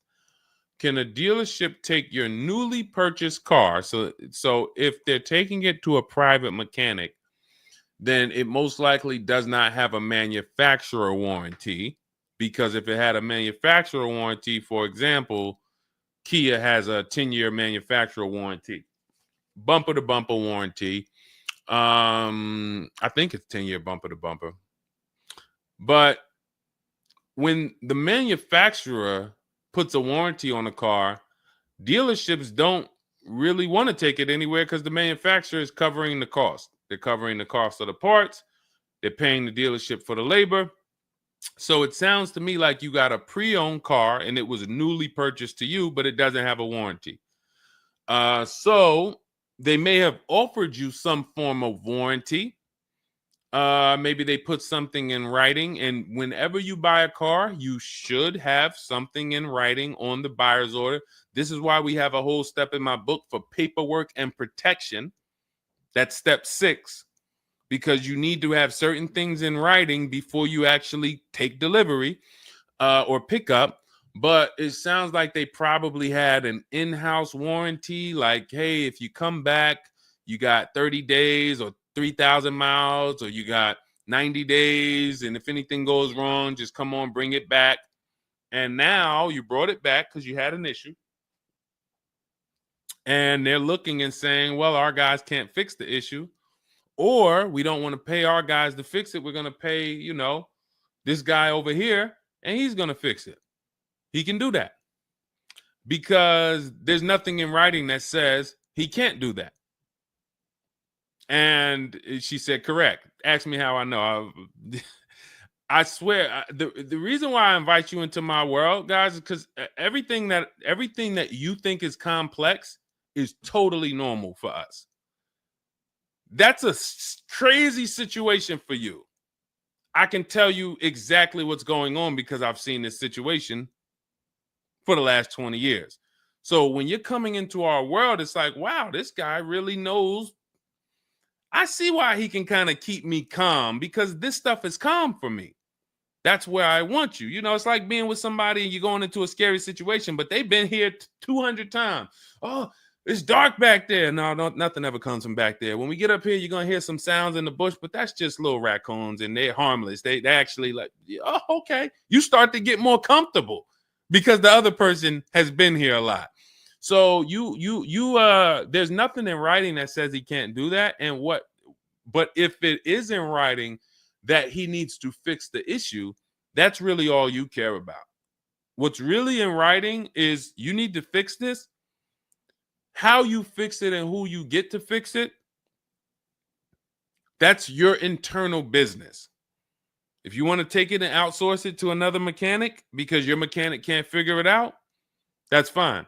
Some dealers have a relationship with a dealer up the road. So if, a used car dealer might take it to a Subaru dealer if it's a Subaru, and they might, but their thing is they need to get it fixed because they're obligated.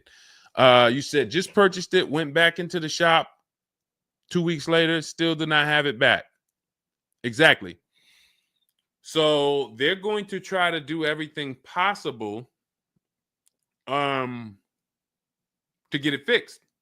And that may include taking it to someone who they think can fix it. Now, I assume, are your payments due? Did you start a loan? Because this is different if you have a loan and you have my car and I have a payment due in 2 weeks or 3 weeks or 1 week. And if my payment is due, then I'm going to actually wait probably 1 month. And if I don't have anything in writing of when I'm getting this car back, then I'm going to make a police report.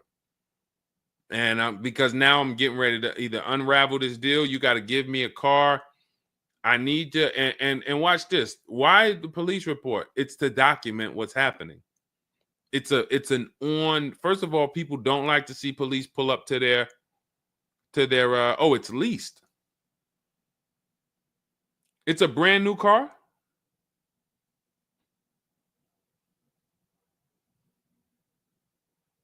It's a brand new car. Most leases are brand new.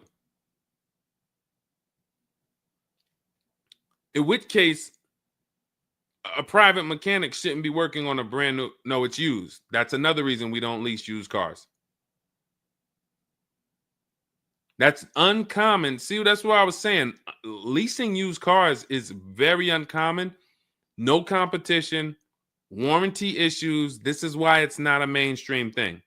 And this is why it's not something that I recommend. But I don't say it's not possible. Because when people say, oh, Deshone, could you lease a used car? I'm not going to say, no, you can't. But what I'm going to say is we don't.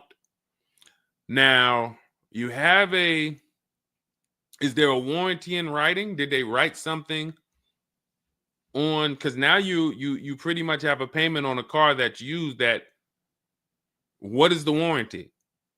What did they put in writing that they would cover if something went wrong?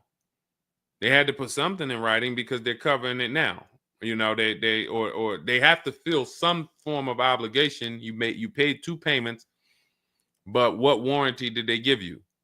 Was it a certified car?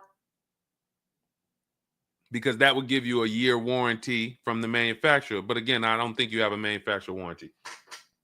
In fact, I almost know you don't, because they wouldn't be taking it to a private mechanic if it had a manufacturer warranty. Originally 32,000, at the end 62,000 through. Originally 32,000, at the end 60,000 through Exeter. Yes. Well, I mean, originally 32,000. I don't know what you mean by that. Is that your mileage? I need to know. Did they put something in writing saying that they were giving you a warranty?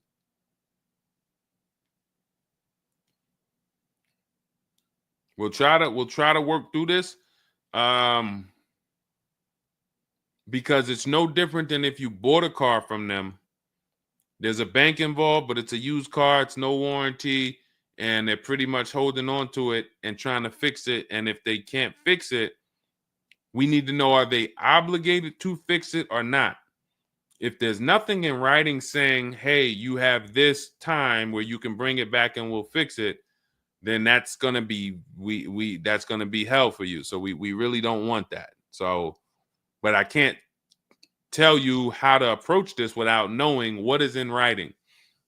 And again, when you get my book, not you, I'm just gonna try to help you through, but I'm talking to you. That's why we have step 6 is paperwork. Because when you're sitting there looking at a bunch of paperwork and they're telling you to sign it, okay, sign this now. All right, this is your motor vehicle stuff. This is your okay, do you want this? What is important and what's not? What is important and what's not important? Out of all of this stuff, there may be 1-2 words on here that I need to know. I need to look at that buyer's order, and I need every used car, every single used car. I need to know what the warranty is when I drive off. Is it as is? That means when I drive off, it's on you. If the axle falls out on the highway 5 miles from here, you just signed an as-is deal. Buyer beware, it's on you. Is it 30 days, 1,000 miles? Who's going to do the work? Is it from the manufacturer? Is it from this dealership? Where can I go and use this at? You got to come back here. Do I have to go? Is this a nationwide warranty? I need to know what is covered on this paperwork so that I don't end up in a situation that we're trying to get out of right now. The warranty is through portfolio protection.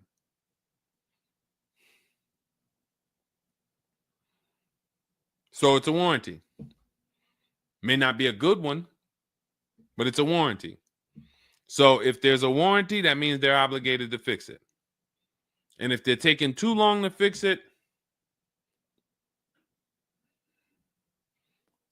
and I have a payment, did they put you in a loaner car?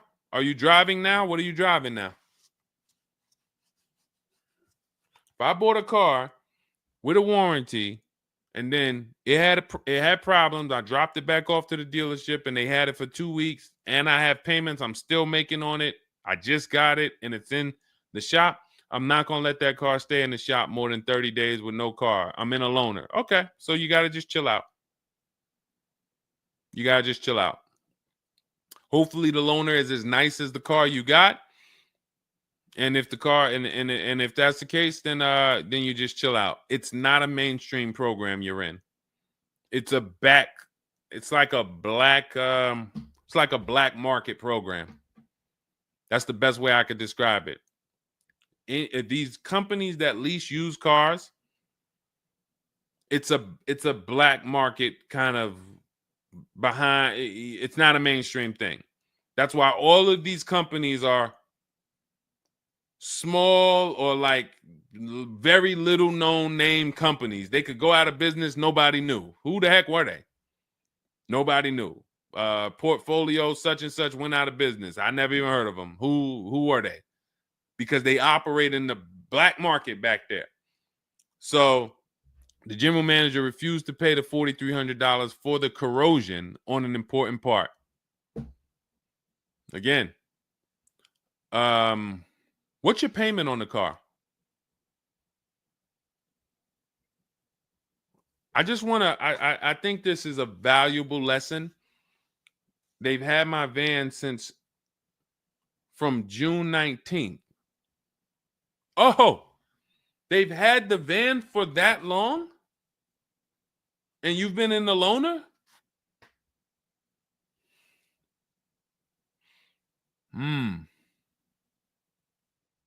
Holy crap.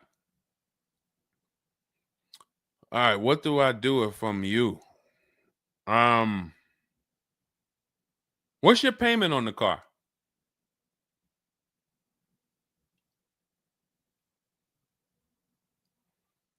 Company had your car for months.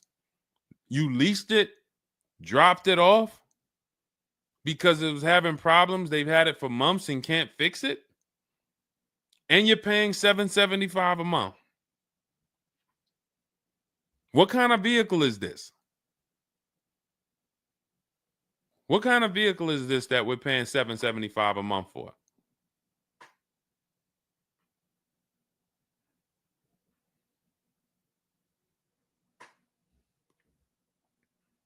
I just want to give you some time to type. I mean, I like to try to give you, I like to try to give you a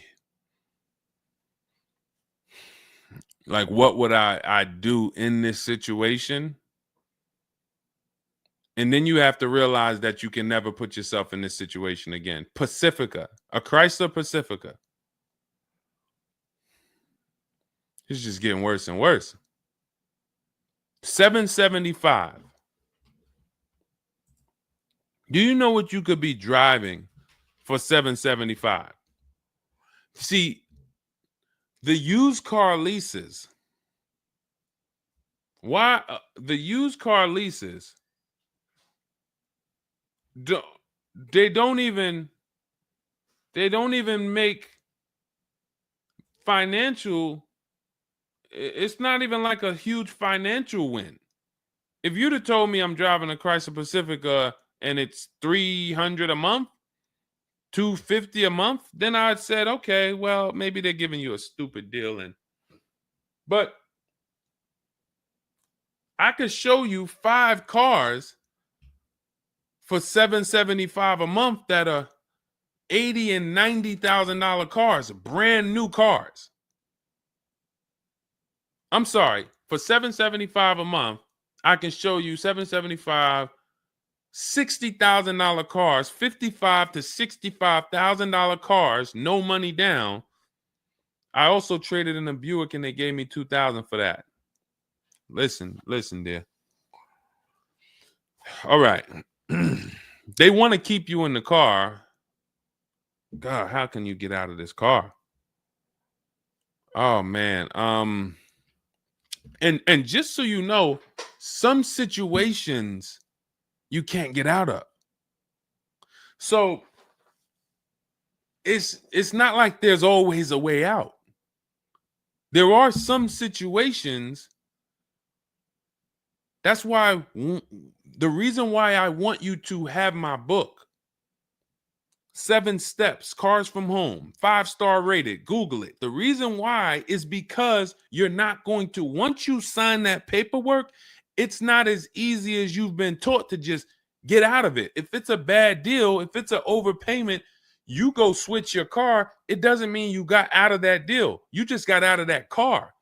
You rolled over the negative equity to this deal. Car deals are like, once you sign them, the damage is done. And then it's about, all right, what's the best way to get out where I lose the least amount of money on this deal? But I'm going to lose. Negative equity, it's going to be there. So it's much better to arm yourself beforehand than to say, all right, I'm in this situation now. How do I get out of it?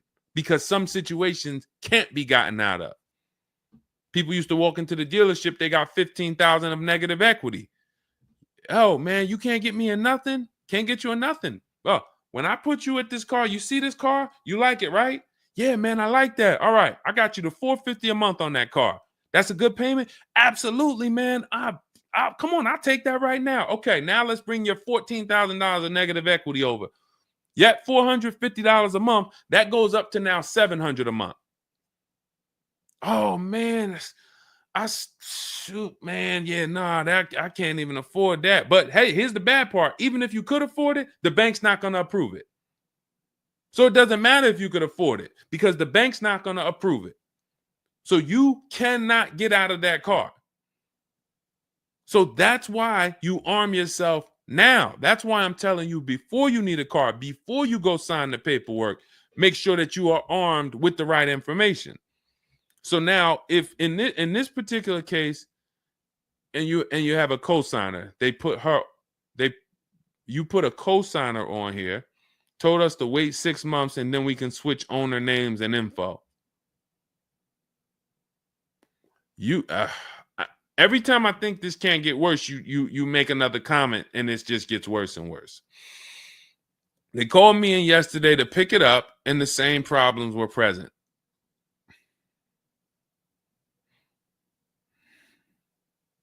Good Lord.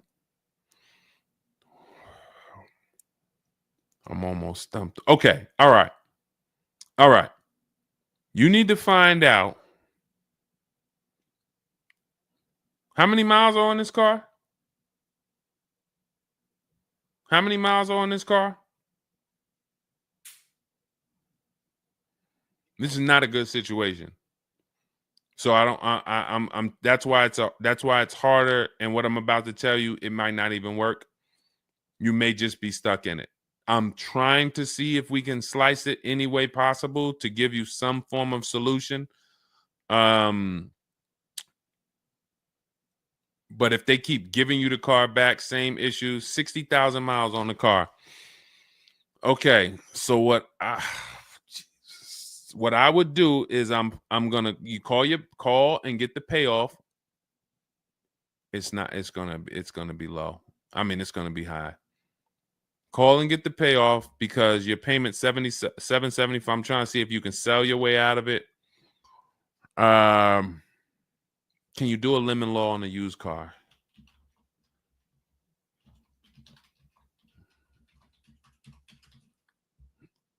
Let's see. Yes, some states have lemon laws that cover used cars, but the specifics vary by state. What state are you in?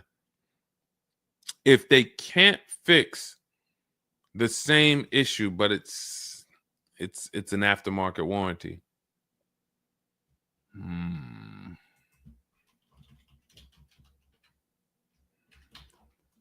What state are you in?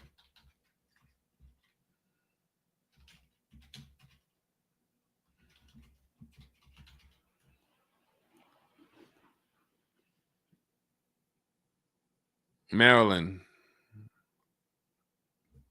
Let me see.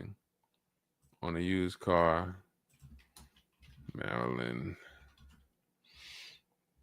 In Maryland, the lemon law primarily focuses on new cars or lease cars.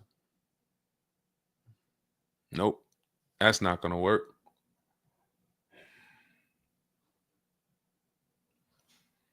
Jeez. I'm gonna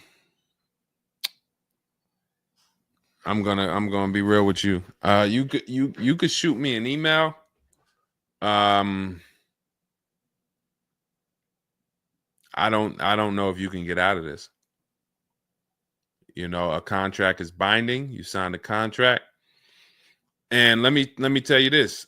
I don't know if you can get out of this without losing. You could just stop paying the car, have a repo on your credit.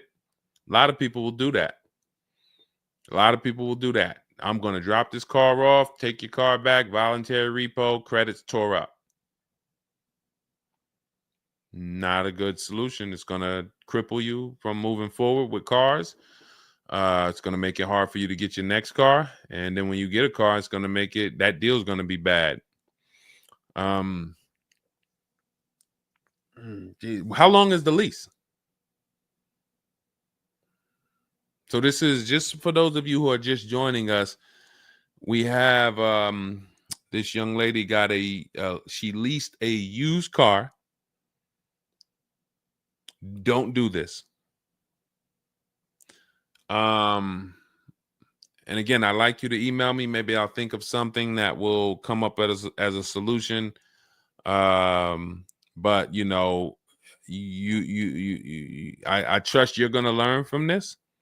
It sucks. It's a horrible situation, and it's evidence of how bad certain bad structures can be.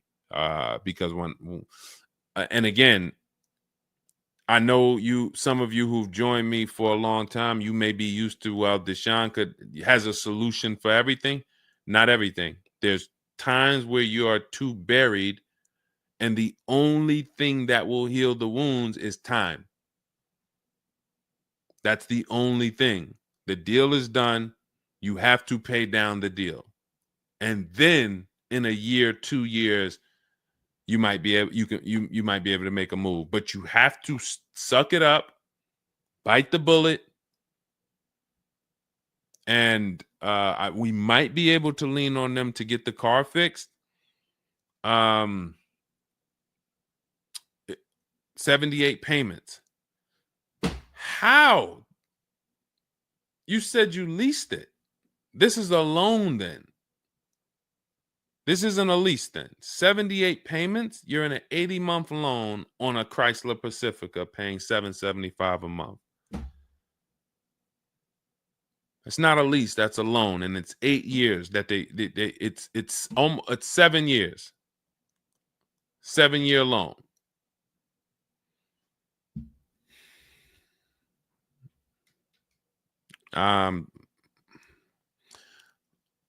I mean, this is why I do what I do.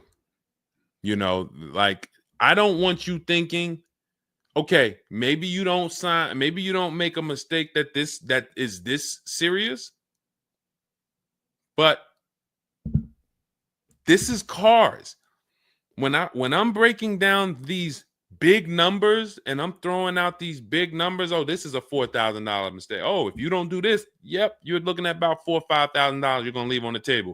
You take a loan that's too long, yep, you're gonna overpay by probably about $4,000 or $5,000. That might sound like nothing to you, but how I'm telling you based on me being in dealerships and seeing situations where I'm like, you made a lot of mistakes. You combined all the mistakes and you made them. So I mean, I'm just Jesus. So you're in an 80-month loan, not a lease, and you have $775 a month to pay. You are. So that means that loan, just to give you an idea of how much you've paid, you've been charged for this car. It's $775 a month times 80 is $62,000. So we're paying $62,000 over 8 years, over almost 8 years, or almost 7 years. Wait, 80 months, not 84. So yeah, almost 7 years for a Chrysler Pacifica. So we can't trade out of it. We can't sell our way out of it. That car is probably worth $20,000 at best. 2021 Chrysler Pacifica, 60,000 miles on it. That car is probably worth $20,000. But they charge you're going to end up paying $60,000 for it. Jesus.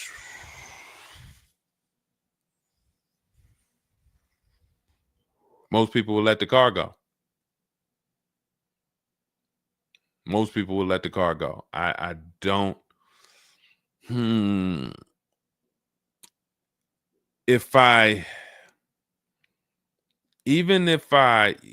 you run your negative equity, that is exactly what it's saying. 62,000. It's exactly what it's saying. $62,400 to be exact, including the $2,000 down payment.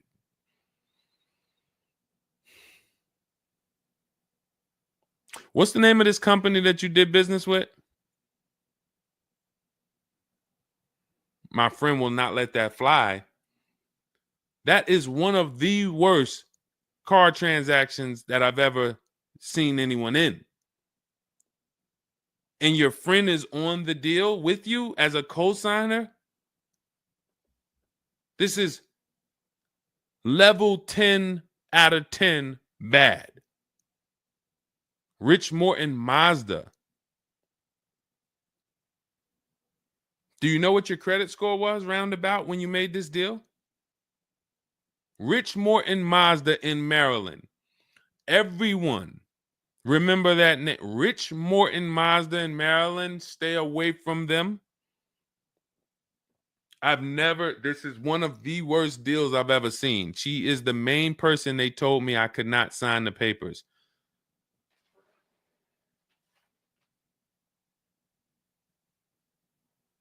Oh. We wouldn't be friends anymore. Now, here's the truth.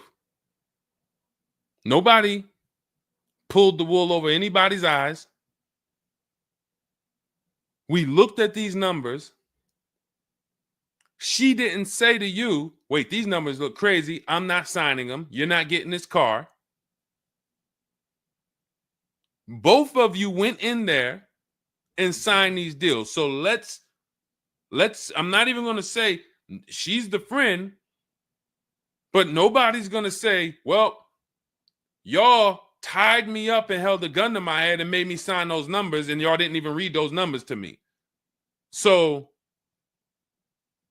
but, jeez,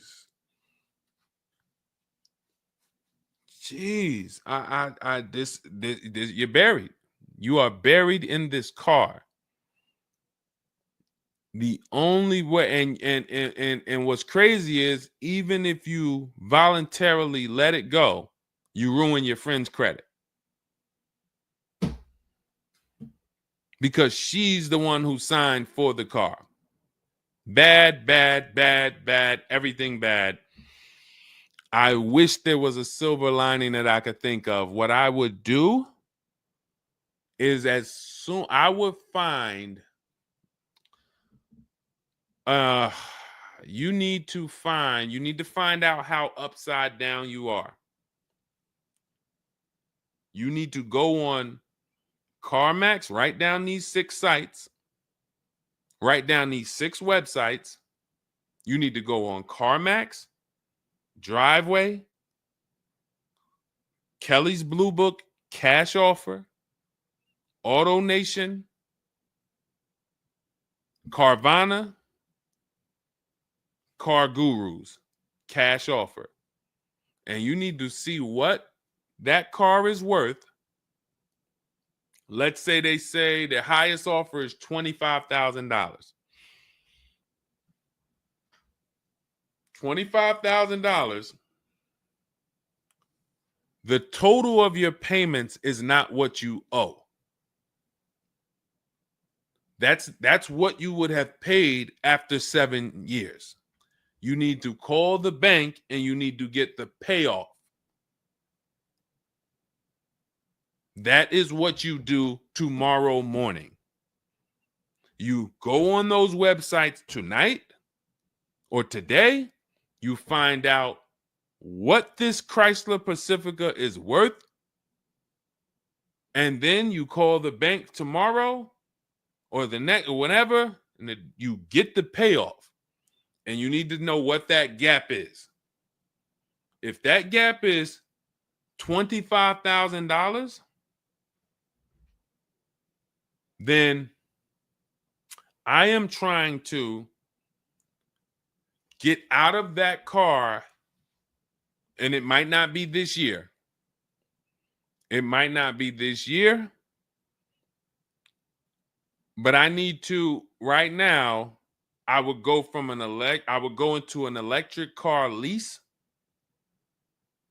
where I could get, like, there are certain electric cars, and if I was shopping them, I would choose a bunch of them that were 50. I mean, I got a couple people who've gotten Like Val, she just got her electric vehicle. Some of these electric vehicles people are saving. This is a 1.16, but even going back to Zafrina's first deal, she got an electric car and she probably got like close to 17 grand off the car. Milligan, I always use Milligan because she got one of the biggest discounts ever using what we use. It's an electric car, but she got, where's Milligan? I got to label these better, Dolan. Remind me I got to label these better because I cannot just cycle through these.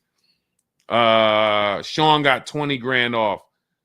The reason why you need a car that when you shop your deals, you need like $30,000 off the price of the car. And because right now you're paying a high payment and the car is worth nowhere near what you're paying. So as you pay $775 every month, you're paying it towards an asset that is worth nowhere near what you're paying. You also need to find out if you have gap insurance. So I'm going to give you those 2 homework assignments. And then the next time we're live, you jump on the show and you tell us what you did. Those 2 homework. Find out if you have gap insurance. And then you need to get your payoff and go on those websites and get the cash offers and find out what the gap is. Because if the gap is $25,000, then what I'm doing is I'm shopping. If you listen, you get, before I tell you to get the book so that you can shop a bunch of different electric cars from home, you need to get $25,000 off the price of some electric car. While they still got the rebate, while they still got the incentives, those incentives are going to go away. When do the electric car incentives go away? Let's see. Hold on.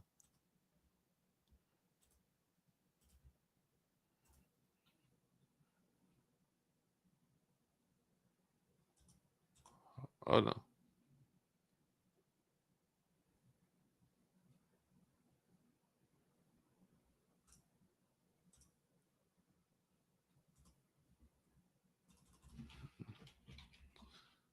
When do EV incentives? I'm going to tell you, you're probably going to see, we're not talking about tax credits. You're probably going to see huge electric vehicle incentives for the extended future because they're still building them and not many people want them right now. So you need to get like $25,000 off the price of some car or more. Like I said, with Milligan, she got she got almost 27,000 off. And then you would roll that over into a new car and you would lease it. And your payment's going to be high, but you're going to be in a good car. So if you lease a car and you end up with after you knock off that $30,000, and I would be just shopping multiple electric vehicle leases using our system. Again, at this point, you're either going to listen to me or you're not. So, I mean, I'm just going to assume you are. And you would just run multiple electric cars through our 25-to-5 system and see, all right, how much could I get off that one? Oh, they're saving me 15 grand. Nah, that's not enough.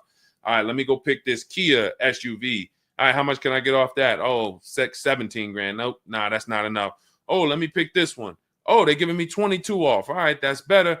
Let me see if I switch this car over to that, how much they would give me. And you're trying to get out of that car, but you cannot bring all of that negative equity over unless you already knock down this new car by $20,000 or $25,000 because the bank is not going to approve it. So you need something that you can save that kind of money off of and then come over to a lease and then, all right, forget about lowering your payment right now.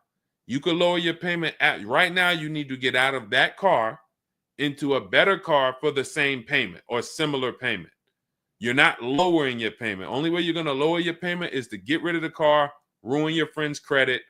But Once you do that exercise, let me know where the gap is. Next time you see me live, jump on. Hey, Deshone, I did it. The gap is like $22,000, or the gap is $30,000. If the gap's 30, then we got to see what we do there. But the long-term plan is I need to get out of this and I need to get into an electric vehicle that I can lease for 3 years so that I can bury all that negative equity into this car. And what it's going to be is it'll be like, all right, I'll knock 25 grand off the price. Normally my payment would be stupid low, like $250 a month, because I just knocked 25 grand off this, but I'm actually just putting the 25 grand from this Pacifica back on there. So it's still going to be around 700-800, but I'm driving a brand new car. And then once my 3-year lease is up, I can actually be done with this versus being in this for 78 more months.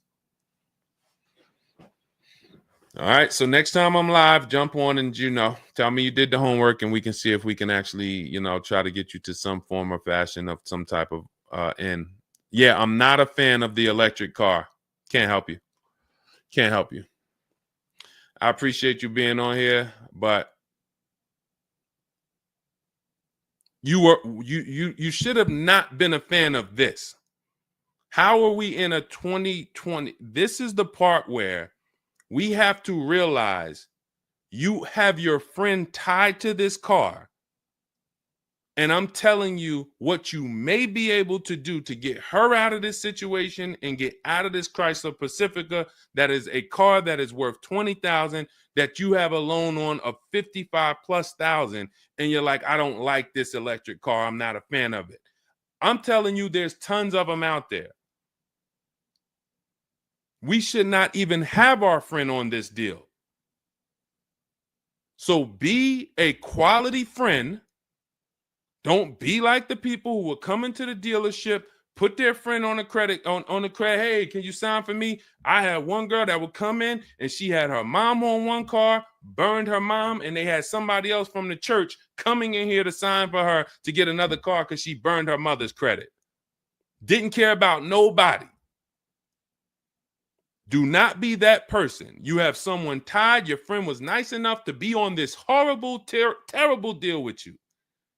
Now you need to do something to show her you are trying to get her out of this deal, regardless of how you feel about the car, because you should be feeling terrible about the Chrysler Pacifica that you're in that we have an 80-month loan on. She is the one who put us in this situation and we are trying to go the best route.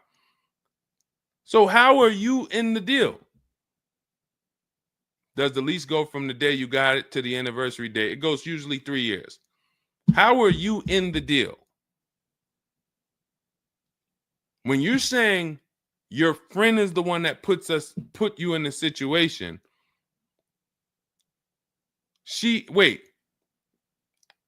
in one breath you're saying, believe it or not, she's the one who encouraged me to get it. And then in another breath, you're saying she's the one who put me in the deal, who put us in this situation.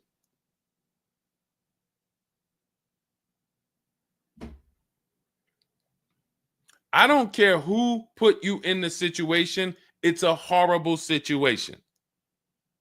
So if you want, that is the only solution, and it may not even work. So let me just be clear. Lots of people on the show, they seem to be very interested in your story. This is a very interesting story. There's not many times I had to jump on this show and hear something where I'm like, you're probably not going to end up with another car. You're probably going to be stuck in that car for at least 3 years, paying down the balance because you owe too much on it. And maybe you can lean on them to fix it, but there's no lemon law, so it's not like you can actually put it through a lemon law. So you might just be giving it back to them to fix, giving it back to them to fix. But you're in the loaner and your friend's on the paperwork. So that tells me the car was for you. It wasn't for your friend. So your friend signed for the car knowingly, may have encouraged you to get the car. Yeah, girl, I'll do it. Listen, I want to see you win. Look, maybe didn't know what she was signing, didn't understand. All right, you're $775 a month. Can you afford that? Okay, yeah, I could afford that. Okay, perfect. All right, I'm going to sign for it. Didn't realize maybe it was for 7 years.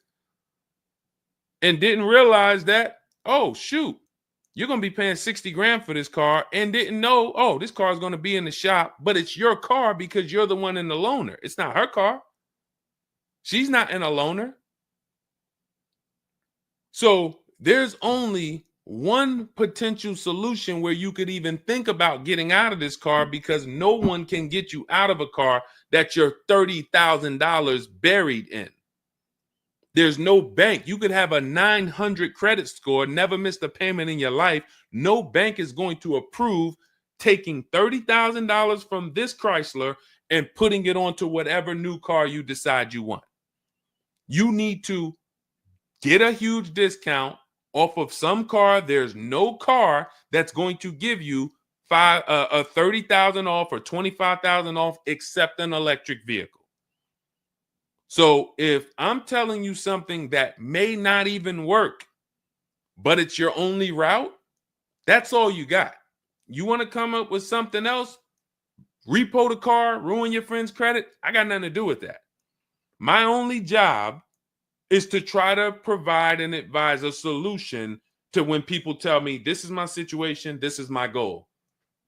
Normally people have 2 or 3 options. You have half an option. Like, you ever play spades? 1 and a possible, 3 and a possible. You have none and a possible. The possible might not walk. But I'm telling you, do this exercise, and then we can see if that possible will walk. If it doesn't, you got no books. You stay in the car, and that's your only option. It's a bad situation. One of the worst I've ever seen. And I'm not saying that to beat you up. I'm saying that so you realize the severity of the transaction. So if I have to bite this bullet and I got to pay this car for the next 2 years, 3 years, it's because I'm in a bad situation. And then when I pay down this car, maybe I can make a different move in 2 years. And then I'll be much wiser before I make my moves, so that I never end up in this situation again. Okay? So for everybody who joined, this was great. Again, my goal is to keep you from ever making mistakes. Every mistake you make on a car transaction costs you thousands of dollars. There is no the least expensive mistake you could make is getting gap insurance when you didn't need it. Getting gap insurance when you didn't need it, you just paid probably $400 or $500. You didn't need it. All right, you lost $400 or $500. That's the least expensive mistake you can make on a car. Everything else is thousands of dollars, $2,000 mistakes, $5,000 mistakes, and more. So you can avoid every mistake by having a step-by-step checklist. If it's in Deshone's book, I do it. If it's not in his digital book, I don't do it. So there's no way I'm going to make a mistake. That's okay, TJ girl. We'll be back tomorrow. If I'm giving you a checklist, check, do this, check, check. You're doing everything I say do. There's no room for a mistake. You're not following an almanac. You're following a checklist. That's why my book is called Cars from Home, 7 Steps to Saving Time, Money, and Avoiding Dealerships. Step 1 through 7, check them off. You do car transactions mistake-free.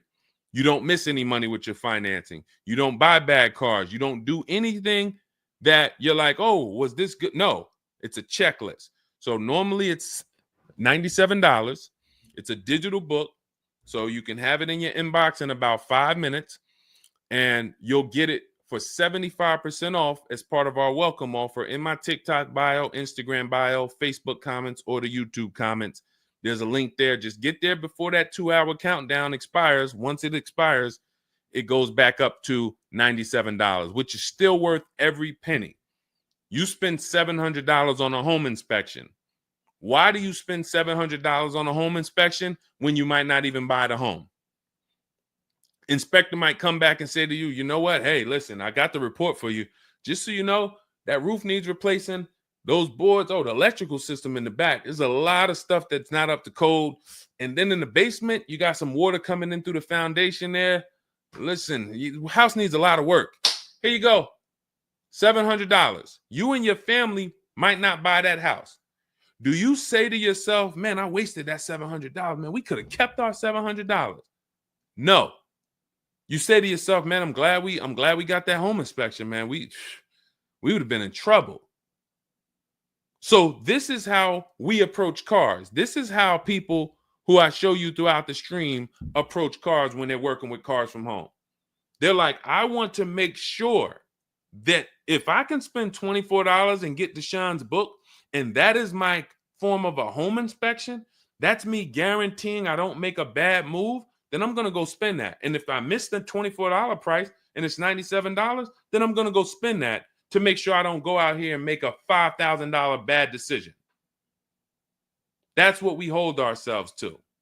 Thank you, Stephen Nash. Good to see you. So go grab your copy before the countdown expires. Get it for $24 instead of $97. It's in my TikTok bio, Instagram bio, YouTube comments, or the Facebook comments.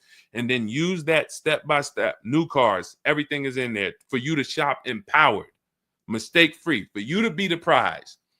You deserve to be the prize. There is nothing else that you would spend $10,000 or $50,000 on, or some of you are going to get a $100,000 car. There's nothing else that you would go in spending that money on, and you wouldn't feel like you're the prize. You wouldn't go into the mall to spend $40,000 and say, y'all better get the velvet ropes. If you went into the mall to make a $40,000 decision, you'd be, hey, close this store down. I'm about to spend $40,000. You be bringing champagne out. All right, close the velvet ropes. Where's the velvet ropes? Everybody stay outside. This person's about to spend $40,000. But a $40,000 car, you go in and you'll take the mistreatment. You'll leave buyer's remorse. Not anymore. When you make the decision to get your book, follow these steps, you are mistake-free. You'll save all the money. And then when you drive off in your car, you feel like you're the prize. This dealer won my business. That credit union, that bank won my loan. This deal, buyer, Carvana, CarMax, Driveway, they got to buy my old car because they put the best bid up. Everybody won a bid. And that's how I know I won, because everybody competed for my business. I didn't beg none of you for anything. That's how we do. So go get your book. And if you want to get started and you're like, Deshone, you know what? Is there anything I can get started for free? Because I'm just getting to know you. I don't really know you yet. Now I want to see, then go grab my free cheat sheets. Dolan will put a link in the comments for you guys. It's Deshone's cheat sheets. It's also in my TikTok bio, my Instagram bio. And you can see what we give to people who want free advice to get you started. But if you're like, no, give me the blueprint. Give me the bang, bang, step by step, start to finish. That's my digital book. Go get it. And carry in gifted hands. Please check back in with us. Let me know when you do that exercise how big that gap is between what the Pacifica is worth and what the cash offers will buy, what will pay for it. And then hopefully you can get to some solution. So I appreciate you sharing the story. I appreciate you being forthcoming, and certainly we'll wait to hear from you. Thank you everybody for joining us. We've been on here for almost 2.5 hours. It was a longer show, but I hope you all got a lot out of it. We talked a lot about all different things. Yeah, that's Denzel on the bookshelf. Absolutely. I got a lot of people on the bookshelf. I got Lucille Ball on the bookshelf. I got Miss Harriet Tubman on the bookshelf. Mr. Marcus Garvey. Who knows who that is?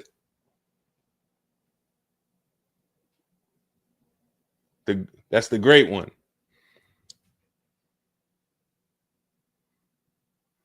Y'all know what it is. I only have the greats around me. Alexis Chu, you don't know who that was? Who could tell Alexis who that last person was? Man, you better get up on the honeymooners. Yep, that was, yes, TJ girl. Yep, Jackie Gleason. Yep, that is right. The great one. So yeah. So yes, so it was a pleasure. We'll be back. We'll be back for another show. When you see us, jump on, get your questions answered. For those of you who have my book, I want to thank you. Shout out to I saw a couple people say they grabbed their book and they were using they were ready to use it. I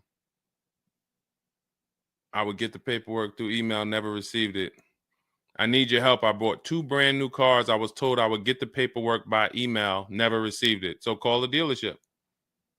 Call it. You bought 2 brand new cars. You said you would get the paperwork by email. You never received it. Call the dealership and, hey, where's my paperwork? Ask for the finance manager.